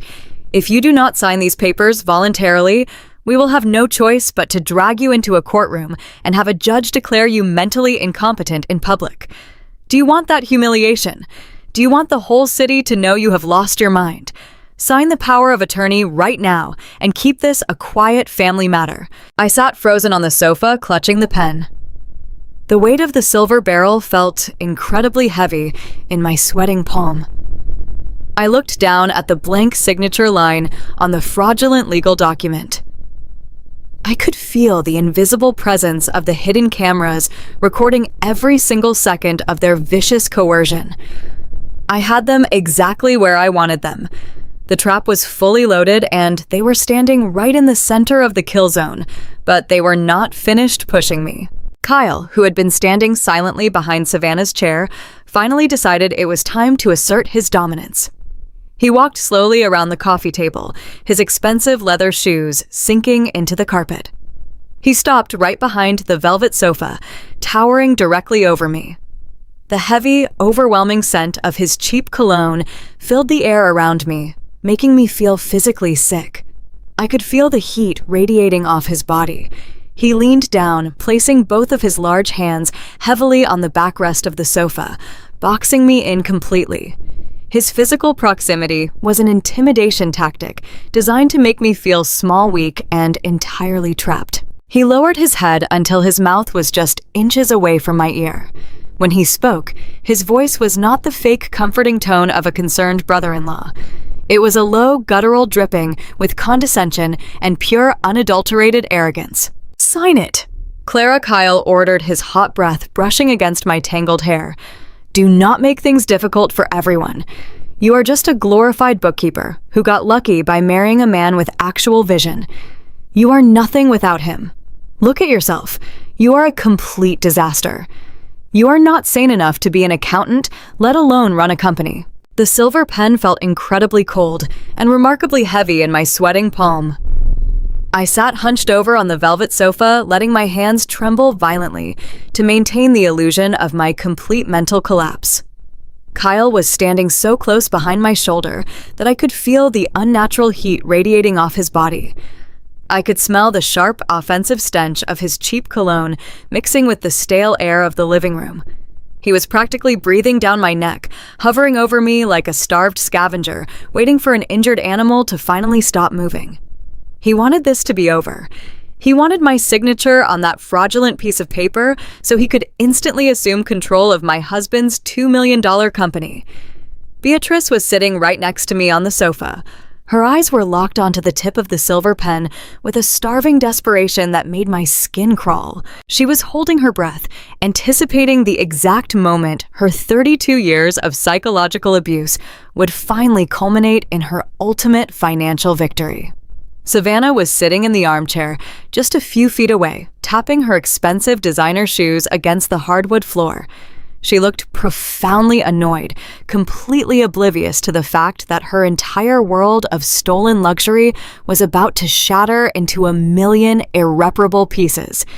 And standing quietly by the edge of the coffee table was Victor, the fraudulent notary, public, gripping his official stamp and sweating nervously under the collar of his shirt. "Sign it, Clara."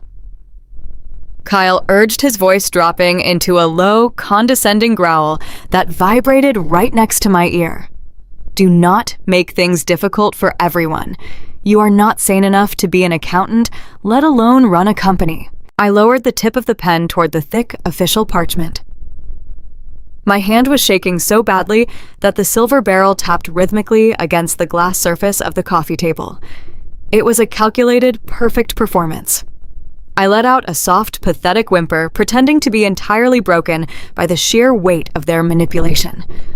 Kyle let out a sharp, aggressive sigh of annoyance, shifting his weight from one foot to the other. Beatrice reached out her hand, hovering just an inch away from my wrist, ready to physically force my fingers across the signature line if I hesitated for 1 second longer. I pressed the tip of the pen against the dotted line meant for my legal signature. I took one final deep breath, filling my lungs with the stale air of my own living room. I let the image of my late husband Thomas fill my mind, drawing immense strength from the beautiful, honest life we had built together, away from these toxic parasites. And then, in a fraction of a second, the violent shaking in my hand completely stopped. The sudden, utter stillness in my body was so abrupt and jarring that Beatrice actually flinched back. Her fake maternal smile faltered for a brief millisecond as she stared down at my perfectly steady hand. I pressed the pen down hard into the thick paper. I did not write my first name. I did not write my last name. With slow, deliberate, and incredibly heavy strokes, I began to write. I carved the letters deeply into the page, pressing so hard that the ink bled through the thick parchment. I wrote 3 massive block letters, taking up the entire bottom half of the fraudulent medical power of attorney. "I know everything." The scratching sound of the silver pen against the paper was the only noise in the dead silent room. I lifted the pen and dropped it onto the glass coffee table with a sharp final click that echoed like a gunshot. Beatrice leaned forward, her brow furrowing in deep confusion. She squinted down at the paper, fully expecting to see the cursive loops of my legal signature authorizing the destruction of my own life. Instead, her eyes tracked the large, aggressive uppercase letters I had just carved across the document. I watched the exact millisecond her brain processed the meaning of those 3 words. The fake maternal warmth instantly drained from her face, leaving behind a mask of pure, unadulterated horror. Her jaw dropped open, and the color vanished from her cheeks, turning her skin a ghastly shade of pale gray. She let out a choked, breathless gasp. Her eyes darted wildly from the paper up to my face. She reached out her claw-like hand, attempting to violently snatch the document away from me, as if ripping the paper to shreds could somehow undo the reality of what was happening. But I was faster. I snatched the document right out from under her trembling fingers, clutching it tightly in my left hand. Then I stood up. The physical transition was absolute and instantaneous. I did not stumble. I did not slouch. I did not whimper. I rose from the velvet sofa and stood perfectly straight, pulling my spine into absolute alignment. I towered over my mother, who was still sitting frozen in shock on the cushions. I raised my hands and ran my fingers firmly through my tangled, greasy hair, smoothing it back and pulling my shoulders perfectly square. The pitiful crying widow, who had been drowning in despair, completely vanished into thin air. I looked down at Beatrice and Savannah with eyes so cold and devoid of any trace of weakness that they both physically recoiled into the upholstery. The fierce, independent boss energy I had kept buried deep inside me for 32 years finally erupted, filling the entire living room with a suffocating, terrifying authority. Beatrice stammered, her lips moving silently, unable to form a single coherent word.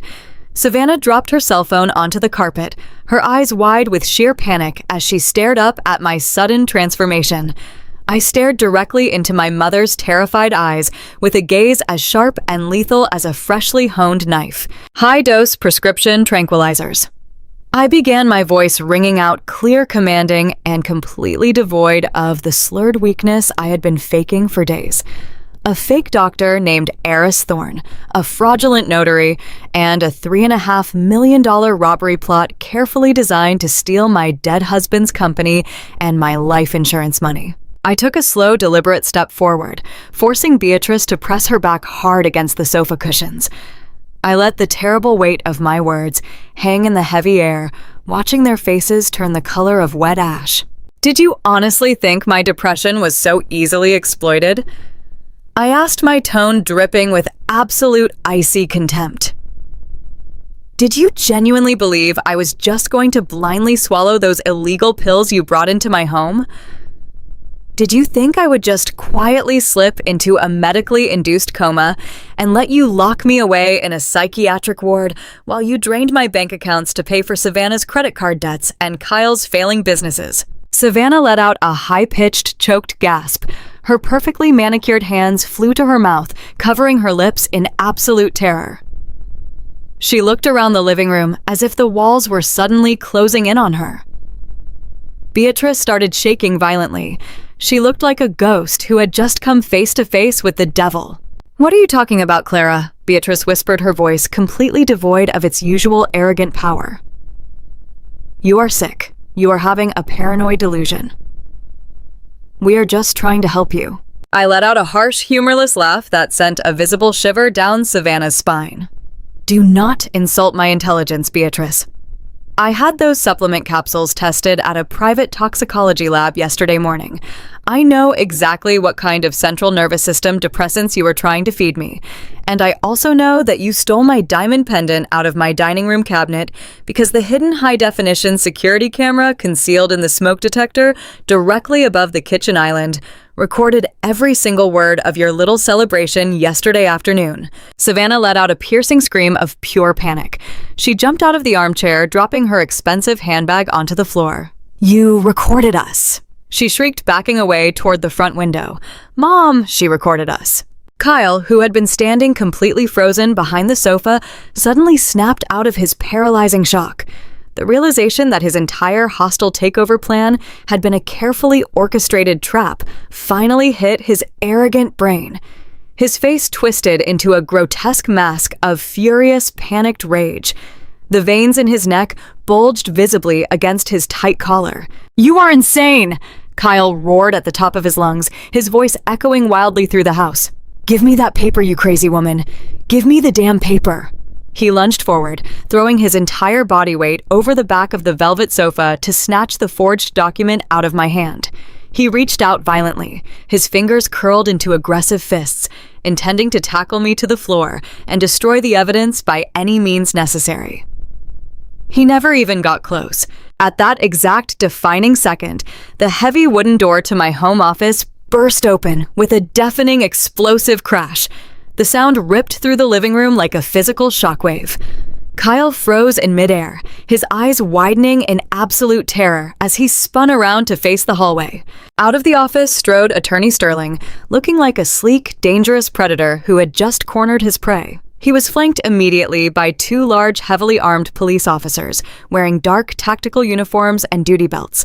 The entire atmosphere in the living room violently shifted from a hostile corporate takeover into an active federal crime scene in a fraction of a single heartbeat. The two officers did not waste a single millisecond. They marched straight past a petrified Kyle, who was still leaning awkwardly over the back of the sofa, and headed directly for Victor. The fake notary had already dropped his leather briefcase and was frantically trying to quietly edge his way toward the front door to escape into the street. "Stay exactly where you are and put your hands behind your back," the lead officer commanded in a booming voice that shook the picture frames on the walls. He grabbed Victor by the shoulder, spinning the fraudulent notary around and slamming him face first against the drywall. The sharp metallic click of heavy steel handcuffs snapping tightly shut echoed loudly in the silent, terrified room. Victor whimpered softly, offering absolutely no physical resistance as he was detained and neutralized on the spot. Mr. Sterling walked calmly and deliberately toward the glass coffee table. He looked impeccably sharp, his expensive suit perfectly tailored, his expression radiating the absolute superiority of a legal master who had flawlessly executed his winning strategy. He reached into his slim leather briefcase and pulled out a thick red folder along with a small silver USB drive. He lifted his arm and forcefully threw the physical evidence directly onto the glass surface of the coffee table. The official drug test results and the USB containing the hidden camera surveillance footage slapped against the glass with a loud, definitive smack. "Ms. Beatrice Sterling," Mr. Sterling announced, his voice dripping with severe professional contempt and undeniable authority. "You, your daughter Savannah, and your son-in-law Kyle are all currently under active criminal investigation for large-scale financial fraud, attempted extortion document forgery, and the deliberate poisoning of a vulnerable widow."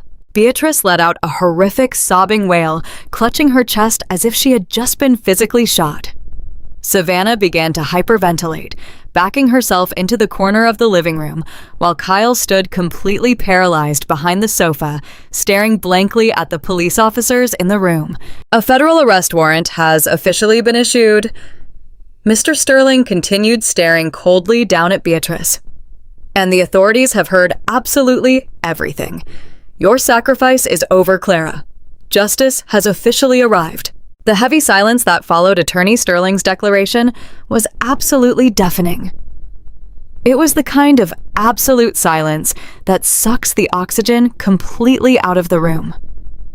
The terrifying reality of the situation crashed down on my mother like a physical weight.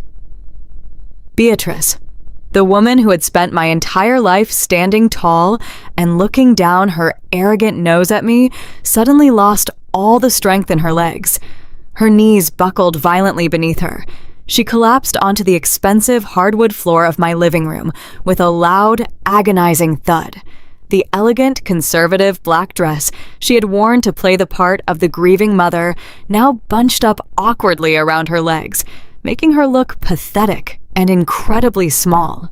She stared up at the two heavily armed police officers standing over her, and her perfectly applied makeup began to run as genuine tears of absolute terror flooded her eyes. This was not the fake theatrical crying she had carefully rehearsed for the family court judge. This was the raw, visceral panic of a greedy predator who realized she had just stepped straight into a brutal steel trap. The officers did not offer her a single ounce of sympathy. They moved forward with practiced military precision, pulling heavy metal handcuffs from their duty belts. Savannah was backed completely into the corner of the room, trembling so violently that the expensive stolen diamond pendant around her neck shook back and forth, reflecting the afternoon sunlight. She was hyperventilating, her chest heaving as she stared at the police officers in total disbelief. Kyle, the man who had just threatened me with absolute arrogance, was completely paralyzed. His face was entirely drained of color, turning a sickly shade of gray. The cheap cologne he wore seemed to sour in the air, replaced by the distinct, sharp scent of pure human fear. He looked at Mr. Sterling, and then he looked at the open folder containing the toxicologist report and the USB drive with the hidden camera footage. The undeniable proof of their felony conspiracy was sitting right there on the glass coffee table, reflecting their ultimate downfall. As one of the police officers reached down to grab Beatrice by her arm, she suddenly let out a horrific, desperate scream. It was a high-pitched wailing sound that echoed off the vaulted ceilings of my home. She scrambled forward on her hands and knees, ignoring the officer entirely, and lunged toward my legs. Her cold fingers wrapped tightly around my ankles, her nails digging into my skin through my slacks. "Clara," she screamed, her voice cracking and breaking with sheer desperation. "Clara, please do not let them do this. I am your mother. You cannot send me to prison. You cannot imprison your own flesh and blood. Please tell them it is a huge mistake. Tell them we were just trying to help you. I gave birth to you, Clara. You owe me. You cannot do this to me." I stood perfectly still, letting her grip my legs. I did not try to kick her away. I did not flinch. I just looked down at the woman who had spent 32 years manipulating my heart and draining my spirit. The cold block of ice that had formed in my chest the night before remained absolute and unyielding. I felt no pity. I felt no sorrow. I felt the powerful, intoxicating rush of final, absolute liberation. I slowly reached down and firmly peeled her claw like fingers off my ankles, dropping her hands back onto the floor. I bent down at the waist, bringing my face perfectly level with hers so she could look directly into my eyes. I wanted her to see that the naive, obedient daughter she had created was completely dead and buried. I looked straight into her terrified, weeping eyes, and my voice came out quiet, steady, and sharp as a freshly honed razor blade. "You did not come to my husband's funeral, Beatrice." I said the words falling from my lips like heavy stones. "You let me sit in that front pew, completely alone. You let me watch them lower the man I loved into the ground while I wept and shook with an agony you cannot even begin to comprehend. You sent me a cold text message claiming you were too depressed to attend. But you were not depressed. You were sitting in your house with Savannah actively plotting to steal my property. You were consulting a fraudulent doctor and buying illegal high-dose tranquilizers to poison my mind and lock me in a psychiatric ward. You wanted to chemically lobotomize your own grieving daughter so you could fund your lavish lifestyle with Thomas's life insurance money." Beatrice shook her head wildly, her mouth opening and closing like a suffocating fish, but no words came out. The police officers stood silently behind her, letting me deliver my final judgment. In that exact moment, when you chose your own greed over my husband's grave, you permanently stripped yourself of your right to be a mother. I told her, staring directly into her soul, "You are not my family. You are a parasite. You are a criminal, and you are going to spend the rest of your life locked in a federal prison cell, reflecting on the exact moment you underestimated my intelligence." I stood back up perfectly straight, turning my back on her sobbing form. "Officer," I said, keeping my voice perfectly professional, "please remove this woman from my home. She is trespassing." The lead officer nodded sharply. He grabbed Beatrice firmly by the upper arms, hauling her up from the floor. She screamed and thrashed, but her weak struggles were absolutely useless against the trained strength of the police. The cold, heavy steel handcuffs clicked loudly around her wrists, locking her arms securely behind her back. The moment the handcuffs snapped completely shut, the fragile illusion of their toxic family solidarity shattered into a million irreparable pieces. The arrogant, unified front they had displayed when they walked through my front door completely evaporated, replaced by a desperate, vicious need for self-preservation. Savannah, seeing her mother placed under arrest, completely lost what little composure she had left. She let out a piercing, hysterical shriek and pointed a trembling, manicured finger directly at Kyle. This was his idea. Savannah screamed at the top of her lungs, her voice echoing wildly through the living room. Kyle made us do this. He was the one who found the fake notary. He was the one who owed money to the credit card companies. I did not want to do this. I told them it was a bad idea. Please, officer, I am innocent. Kyle forced me into this conspiracy. I just came along to support my mother. I did not touch her money. Kyle spun around his face, contorting into a mask of absolute pure hatred as he glared at his own wife. You lying, treacherous witch! Kyle roared, taking a threatening step toward Savannah before the second police officer immediately intervened, shoving a firm hand against Kyle's chest to force him back. Do not! You dare put this on me, Savannah! You were the one who hired the fake life coach. You were the one who researched how to get a fraudulent medical conservatorship. You wanted her diamond necklaces. You wanted her money so you could keep shopping and taking vacations. Kyle then turned his desperate, panicked eyes toward the police officers, throwing his hands up in a gesture of pathetic surrender. Officers, listen to me. Kyle pleaded, his voice dropping into a whining, graveling tone. Beatrice bought the illegal tranquilizers. She bought the drugs from a dealer downtown. She brought them into this house. She is the one who wanted to poison Clara. I just wanted to manage the company. I was just trying to help the family business stay afloat. Beatrice is the mastermind. She orchestrated the entire thing. She is a monster. Beatrice, who is currently being restrained by the lead officer, let out a furious, animalistic screech. She struggled violently against the handcuffs, twisting her neck to glare at Kyle with eyes full of poisonous venom. You worthless, parasitic coward! Beatrice screamed, spitting the words at her son-in-law. I gave you everything. I supported you when your businesses failed. I let you live in my house. You were going to take the $2 million company for yourself. You promised me we would split the life insurance. You are dragging my daughter down with you. They turned on each other with the vicious, brutal speed of starving wolves. In the face of guaranteed federal prison sentences, there was absolutely no loyalty, no love, and no family bond. They were exposing every single detail of their own criminal conspiracy, screaming confessions, and pointing fingers in a desperate, pathetic attempt to save themselves. Mr. Sterling stood beside the coffee table, watching them tear each other apart with a look of supreme professional satisfaction. He looked at me and gave a very small, subtle nod of approval. We did not even need the hidden camera footage anymore. They were literally giving the police officers a complete verbal confession right in the middle of my living room. That is enough. The lead officer commanded, his voice booming with absolute authority, shutting down their screaming match instantly. You have all the time in the world to accuse each other down at the precinct. Right now, you are all under arrest for conspiracy to commit felony fraud, attempted extortion, and the illegal distribution of a controlled substance. The second officer moved swiftly, pulling out 2 more pairs of heavy steel handcuffs. He grabbed Kyle by the wrist, spinning him around and locking his arms behind his back. Kyle let out a pathetic, whimpering sob, his entire body trembling as the reality of his ruined life finally hit him. Savannah tried to run toward the hallway, but the officer caught her by the arm, pinning her against the wall. She screamed and cried, begging for mercy, pleading that her designer trench coat was getting wrinkled as the cold metal bracelet snapped securely around her wrists. The officers began reading them, their Miranda rights, their stern voices cutting clearly through the chaotic sobbing of my mother and sister. You have the right to remain silent.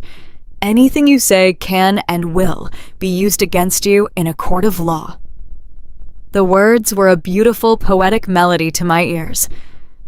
I stood perfectly still in the center of the living room, watching the 3 people who had tormented me for my entire life finally face the ultimate, absolute consequences of their malicious greed.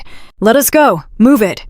The officers instructed, pushing the 3 criminals toward the front door. I followed them slowly, walking out onto my front porch to watch the final act of this glorious performance. The late afternoon sun was shining brightly, casting long golden shadows across my manicured front lawn. Down the street, 3 black and white police cruisers were parked with their red and blue emergency lights flashing brilliantly in the daylight. The tactical team that had been hiding in my home office had already escorted Victor, the fraudulent notary, out to the first cruiser. Now it was time for my family to take their highly anticipated walk of shame. The neighborhood was usually very quiet on a Friday afternoon, but the flashing police lights had drawn everyone out of their houses.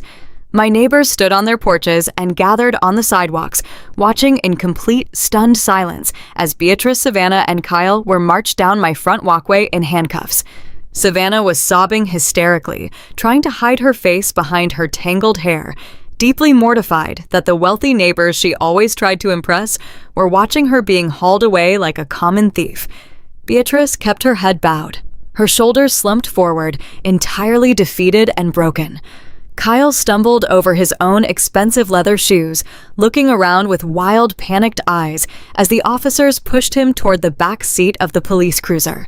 I stood on the top step of my porch, standing perfectly tall and straight. I did not look like a broken, grieving widow suffering from acute schizophrenia. I looked exactly like the sole legal owner of a $2 million company. I looked like a woman who had just successfully defended her home, her fortune, and her sanity against a pack of ruthless predators. I watched as the police officers firmly pressed their hands down on the heads of my mother, sister, and brother-in-law, forcing them into the cramped back seats of the patrol cars. The heavy doors slammed shut with a loud, definitive metallic thud, sealing their fate entirely. Mr. Sterling walked out onto the porch, standing respectfully beside me. He held his slim leather briefcase in one hand, looking out at the flashing lights of the police cruisers. "You executed your performance flawlessly, Mrs. Jenkins." Mr. Sterling said, his voice quiet but filled with genuine professional admiration. "The evidence we secured today is absolutely airtight. They will not be offered a plea deal. The district attorney is going to pursue maximum federal sentences for the attempted fraud and the use of the illegal tranquilizers. They will be locked away for a very long time. You never have to worry about them knocking on your door ever again." I turned to look at Mr. Sterling, feeling a profound sense of absolute peace wash over my exhausted mind. "Thank you, Mr. Sterling," I said, my voice completely steady and calm. "You gave me the exact tools I needed to take my life back." The engines of the police cruisers roared to life. I watched as the cars pulled away from the curb, driving slowly down the residential street, carrying the toxic poison of my past far away from my home. The flashing red and blue lights gradually faded into the distance, disappearing around the corner. The neighbors whispered among themselves, slowly returning to their own homes, leaving me standing alone on my front porch. I turned around and walked back inside my house, closing the heavy front door behind me. I listened to the solid, satisfying click of the deadbolt locking securely into place. I stared at the spot on the hardwood floor where Beatrice had just been kneeling. The sheer pathetic nature of her collapse was a stark contrast to the towering, terrifying figure she had played in my childhood. For 3 decades, she had controlled my every move, dictating what I wore, who I spoke to, and how I spent my hard-earned money. She'd convinced me that I was fundamentally flawed, that I needed her constant aggressive guidance just to survive in the world. And yet, here she was reduced to a weeping, crumbling mess on my carpet, completely undone by a single hidden camera and a woman she thought was too stupid to fight back. It was the ultimate poetic justice. I had weaponized my own perceived weakness, turning their arrogance into the exact instrument of their own spectacular downfall. The entire house felt completely different now. When I had first walked into this living room after Thomas died, the walls felt like they were slowly closing in on me, crushing me under the weight of my impending loneliness. When Beatrice and Savannah had invaded my space, dropping their fake tranquilizers and moving my car keys, this house had felt like a dangerous, hostile territory. But now, standing in the center of the room, with the scent of Kyle's cheap cologne slowly dissipating through the open front door, it felt like a sanctuary again. It was my sanctuary. I had reclaimed my territory. I had drawn a massive permanent boundary line in the sand and defended it with ruthless, absolute precision. I walked over to the glass coffee table and picked up the silver pen Beatrice had aggressively forced into my trembling hand just 20 minutes ago. The heavy metal felt cool and solid against my skin. I thought about the 3 massive block letters I had carved into the fraudulent medical power of attorney. I know everything. I smiled a genuine warm smile, looking at the dark ink bleeding through the thick parchment paper. That document would be placed into an evidence locker downtown, serving as the ultimate physical proof that I had outsmarted a coordinated criminal syndicate right in my own living room. The fake doctor, Eris Thorne, would be the next one to fall. Mr. Sterling had already promised me that his legal team would be handing the complete background dossier over to the federal authorities, ensuring that the fraudulent life coach would be dragged out of his strip mall office in handcuffs before the sun went down. I walked into my home office and sat down in my leather ergonomic chair. I opened the encrypted cloud server on my dual monitors and carefully ended the live recording feeds from the 5 hidden cameras. I meticulously downloaded the massive high-definition video and audio files, saving them to 3 separate secure hard drives. I was a professional accountant. I never left anything to chance, and I always backed up my most critical files. These recordings were not just legal evidence, they were my absolute insurance policy against any future manipulation. If any extended family members ever dared to question why I refused to speak to Beatrice or Savannah ever again, I would simply send them the pristine audio file of my mother, cheerfully plotting to lock me in a psychiatric ward while stealing my dead husband's corporate assets. The afternoon sun slowly dipped below the horizon, casting long, beautiful shadows across the quiet neighborhood.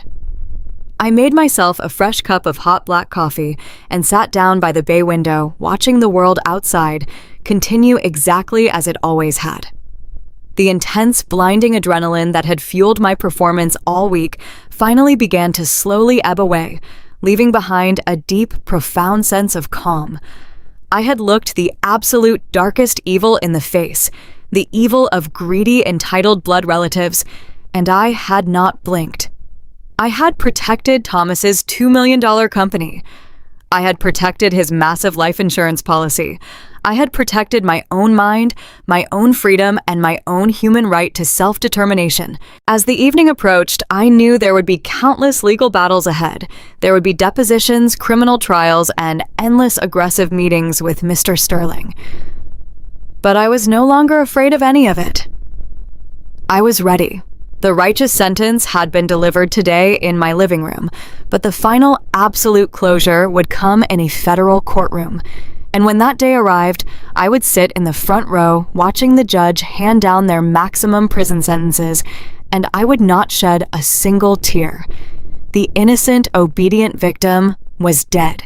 The wealthy, powerful, and fiercely independent woman sitting in the bay window was here to stay, and she was absolutely unstoppable. 6 months passed since the unforgettable afternoon the police dragged my mother and sister out of my living room in heavy steel handcuffs. Those 6 months were a grueling, slow grind through the absolute highest levels of the criminal justice system, but I faced every single day with total, unwavering resolve. Mr. Sterling proved to be an absolute master of his craft. He took the high-definition video files, the crystal-clear audio recordings, and the official toxicologist report, and built an ironclad case that the district attorney championed with aggressive enthusiasm. The evidence we presented was completely overwhelming and entirely irrefutable.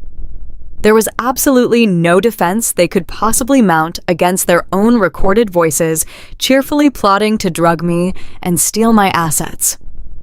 Facing the terrifying reality of a 20-year federal prison sentence for conspiracy fraud and the illegal use of controlled substances, my mother Beatrice broke completely. She was desperate and terrified, willing to do absolutely anything to avoid spending the rest of her natural life in a concrete cell. To secure a plea deal that would keep her out of federal prison, she was forced to pay an astronomical amount in legal fees, fines, and court-mandated restitution. I watched with absolute emotional detachment as the massive brick house I grew up in was put on the market. That house had always been her greatest pride. She had lorded it over everyone as a symbol of her superiority and success. Now it was sold to the highest bidder just to keep her out of a jumpsuit. She lost everything she prized in this world. Her status, her wealth, and her comfortable life evaporated into thin air. Beatrice was forced to move into a tiny rundown one-bedroom apartment on the absolute outskirts of the city, living entirely alone and disgraced. I felt no pity when the final gavel fell and her ruin became official. She had chosen her path the moment she walked into my home with a bottle of illegal tranquilizers intended for her own grieving daughter. Savannah and Kyle met an equally devastating but incredibly satisfying fate. Their entire marriage had been built on a fragile foundation of superficial luxury and stolen money. The moment the massive legal fees started piling up and the authorities officially froze their bank accounts, their glamorous lifestyle collapsed like a flimsy house of cards. The bank sent repo men to take Savannah's expensive luxury vehicle right out of their driveway in broad daylight, while her neighbors watched in shock. Her designer bags, her expensive jewelry, and all the superficial things she valued more than human decency were seized and liquidated by the courts to pay off their mounting debts. Kyle was completely and utterly professionally destroyed. His business partner, Victor, the fraudulent notary public, had immediately flipped on him the second the police placed him in an interrogation room. Victor handed over decades of dirty records detailing Kyle's shady business practices and document forgeries. As a direct result, the state authorities permanently revoked Kyle's business license. He was barred from ever operating a corporate entity or handling financial transactions again. Savannah and Kyle were left with absolutely nothing and were forced to file for total bankruptcy. Their false solidarity, the arrogant, unified front they had always displayed to bully me at family dinners, completely disintegrated under the intense pressure of the law. They blamed each other for the entire disaster, screaming vicious accusations at one another in the courthouse hallways. Their toxic marriage crumbled the absolute second they had to face the brutal reality of the real world, without my bank account there to rescue them. I watched their absolute ruin from a safe distance, feeling nothing but a profound sense of righteous justice. They had tried to lock me in a cage, and instead they had built an inescapable prison of poverty for themselves. With my toxic family permanently removed from my life and legally barred by restraining orders from ever contacting me again, I finally had the space to properly mourn my husband and secure our legacy. I returned to the main office of the construction equipment supply company. The employees who had witnessed Kyle's humiliating exit treated me with a new level of profound respect and admiration. They knew I had fought like a lion for them and for the business. But as I sat behind the large mahogany desk, reviewing the quarterly ledgers, I realized that staying in that city would forever tie me to the heavy ghosts of my past. The company was thriving, and the profits were higher than ever, but my heart was no longer in the construction supply industry. I wanted a fresh start. I wanted a completely clean slate. I hired a premier corporate valuation firm and quietly put the entire business on the market. Within 3 short weeks, a massive national logistics corporation made an incredibly generous offer. I negotiated the terms, ruthlessly channeling the cold, calculating energy I had discovered within myself during the legal battle. I ensured that all the loyal employees, including Marcus, kept their jobs, their salaries, and their benefits. I officially sold the company for a staggering $2.5 million in pure liquid capital. It was a bittersweet afternoon when I sat in a sleek boardroom and signed the final transfer deeds. I thought about the silver pen Beatrice had tried to force into my hand, and I smiled as I used my own pen to secure my future. I packed up the office, taking only the framed photographs of Thomas and the original blueprint sketches he had drawn when he first started the business. I walked through the massive warehouse one last time, saying a silent, peaceful goodbye to the empire we had built together. The sale of the business, combined with the $1.5 million life insurance payout, left me with a massive fortune of $4 million.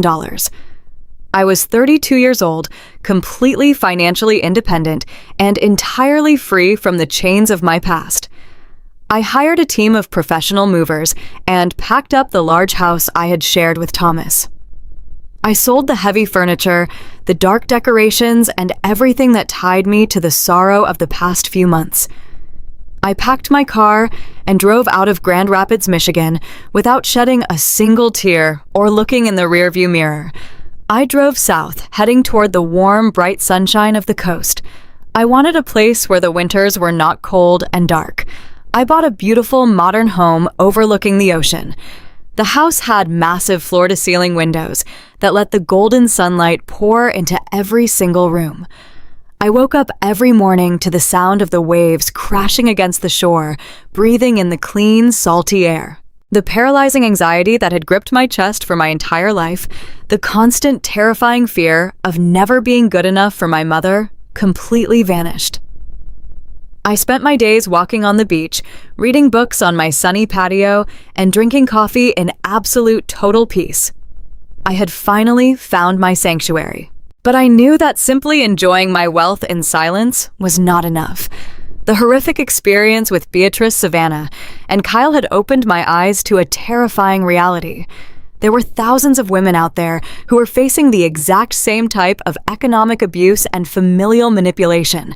Women who had lost their husbands and were immediately targeted by greedy relatives. Vultures who used grief as a weapon to steal their assets and destroy their independence.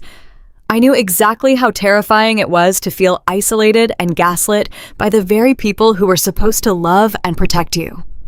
I decided to channel my dark experience into something incredibly powerful and protective. I took a significant portion of my fortune and established a dedicated nonprofit legal aid fund. I partnered with aggressive, brilliant attorneys, just like Mr. Sterling, to provide free top-tier legal representation for widows and vulnerable women who are being targeted by financial predators. I called it the Thomas Jenkins Memorial Justice Fund. We helped women secure their rightful inheritances, fight off fraudulent conservatorships, and block toxic family members from stealing their homes. I spent my time reviewing complex case files, auditing suspicious financial records, and personally empowering these women to stand up and fight back. I taught them how to wipe away their tears, how to be cold, how to be calculating, and how to use the law to completely crush the people who tried to victimize them. I transformed my deepest trauma into an impenetrable shield for others. Whenever a greedy brother-in-law or a manipulative mother tried to steal from a grieving widow, my legal team was there to drop the hammer of absolute justice. Every single morning when I wake up and look out at the beautiful blue ocean, I remember the strength it took to survive that living room. I remember the power of standing up and refusing to be a victim. I took back my power, and I will never let anyone take it away again. Today, I'm a woman who knows her exact worth. My life is brilliant, independent, and filled with genuine purpose. I am surrounded by people who respect me for my sharp mind and my unyielding strength. The toxic, poisonous connection with Beatrice, Savannah, and Kyle has been completely and permanently severed. I do not know where they are, and I do not care. I never look back at the darkness they tried to drown me in because I am too busy walking forward in the brilliant light of the life I built for myself. My sacrifice is over, and my true life has finally begun. Looking back on everything I have endured, I have learned a profound and terrifying truth about human nature. From a psychological perspective, manipulators will almost always try to use the guise of deep mental health concern to completely isolate and control their victims. They will intentionally twist your genuine grief into a weapon, and they will try to convince you and the rest of the world that you are entirely incapable of managing your own life. My mother and sister tried to convince me that I was losing my mind so they could easily strip away my freedom and drain my bank accounts. It is a chilling reality to accept, but absolute greed has the power to turn your own blood relatives into unrecognizable monsters. People who are supposed to protect you will not hesitate to bury you alive if the financial payout is high enough. Setting rigid legal boundaries and permanently cutting ties with toxic people is never an act of cruelty. Walking away from family members who view you as nothing more than a convenient, automated teller machine is not something you should ever feel guilty about. It is the ultimate act of legitimate self-defense. You do not owe anyone your sanity or your soul just because you share the same last name. Blood does not give anyone the right to abuse you. I spent 32 years of my life shrinking myself down to make my mother and sister feel powerful. I sacrificed my own peace of mind, hoping that my blind obedience would eventually earn their love. But I finally realized that you cannot negotiate with parasites. You can only cut them off entirely and walk away into the brilliant light of your own independence. If my story resonates with you today, and if it makes you realize the absolute value of your own independence and the vital importance of being wary of fake family facades, please know that you are never alone. You have the power to break free from the chains of manipulation and rewrite your own future exactly the way you want it. If you are feeling adventurous and ready to take back your own power, please comment freedom below. Do not forget to like this video and subscribe to the channel to help spread this important message to other women who might desperately need to hear it right now. I would also love to know where you are from and at exactly what time you are watching this video, so please let me know in the comments below. Always remember to fiercely protect yourself and your peace of mind, because you absolutely deserve to be safe, happy, and entirely free. Goodbye for now, and please always stay strong and deeply committed to your own personal truth, because nobody else will fight for your life the way that you will. Thank you so much for listening to my story today. I will see you in the next video. Goodbye, and take care.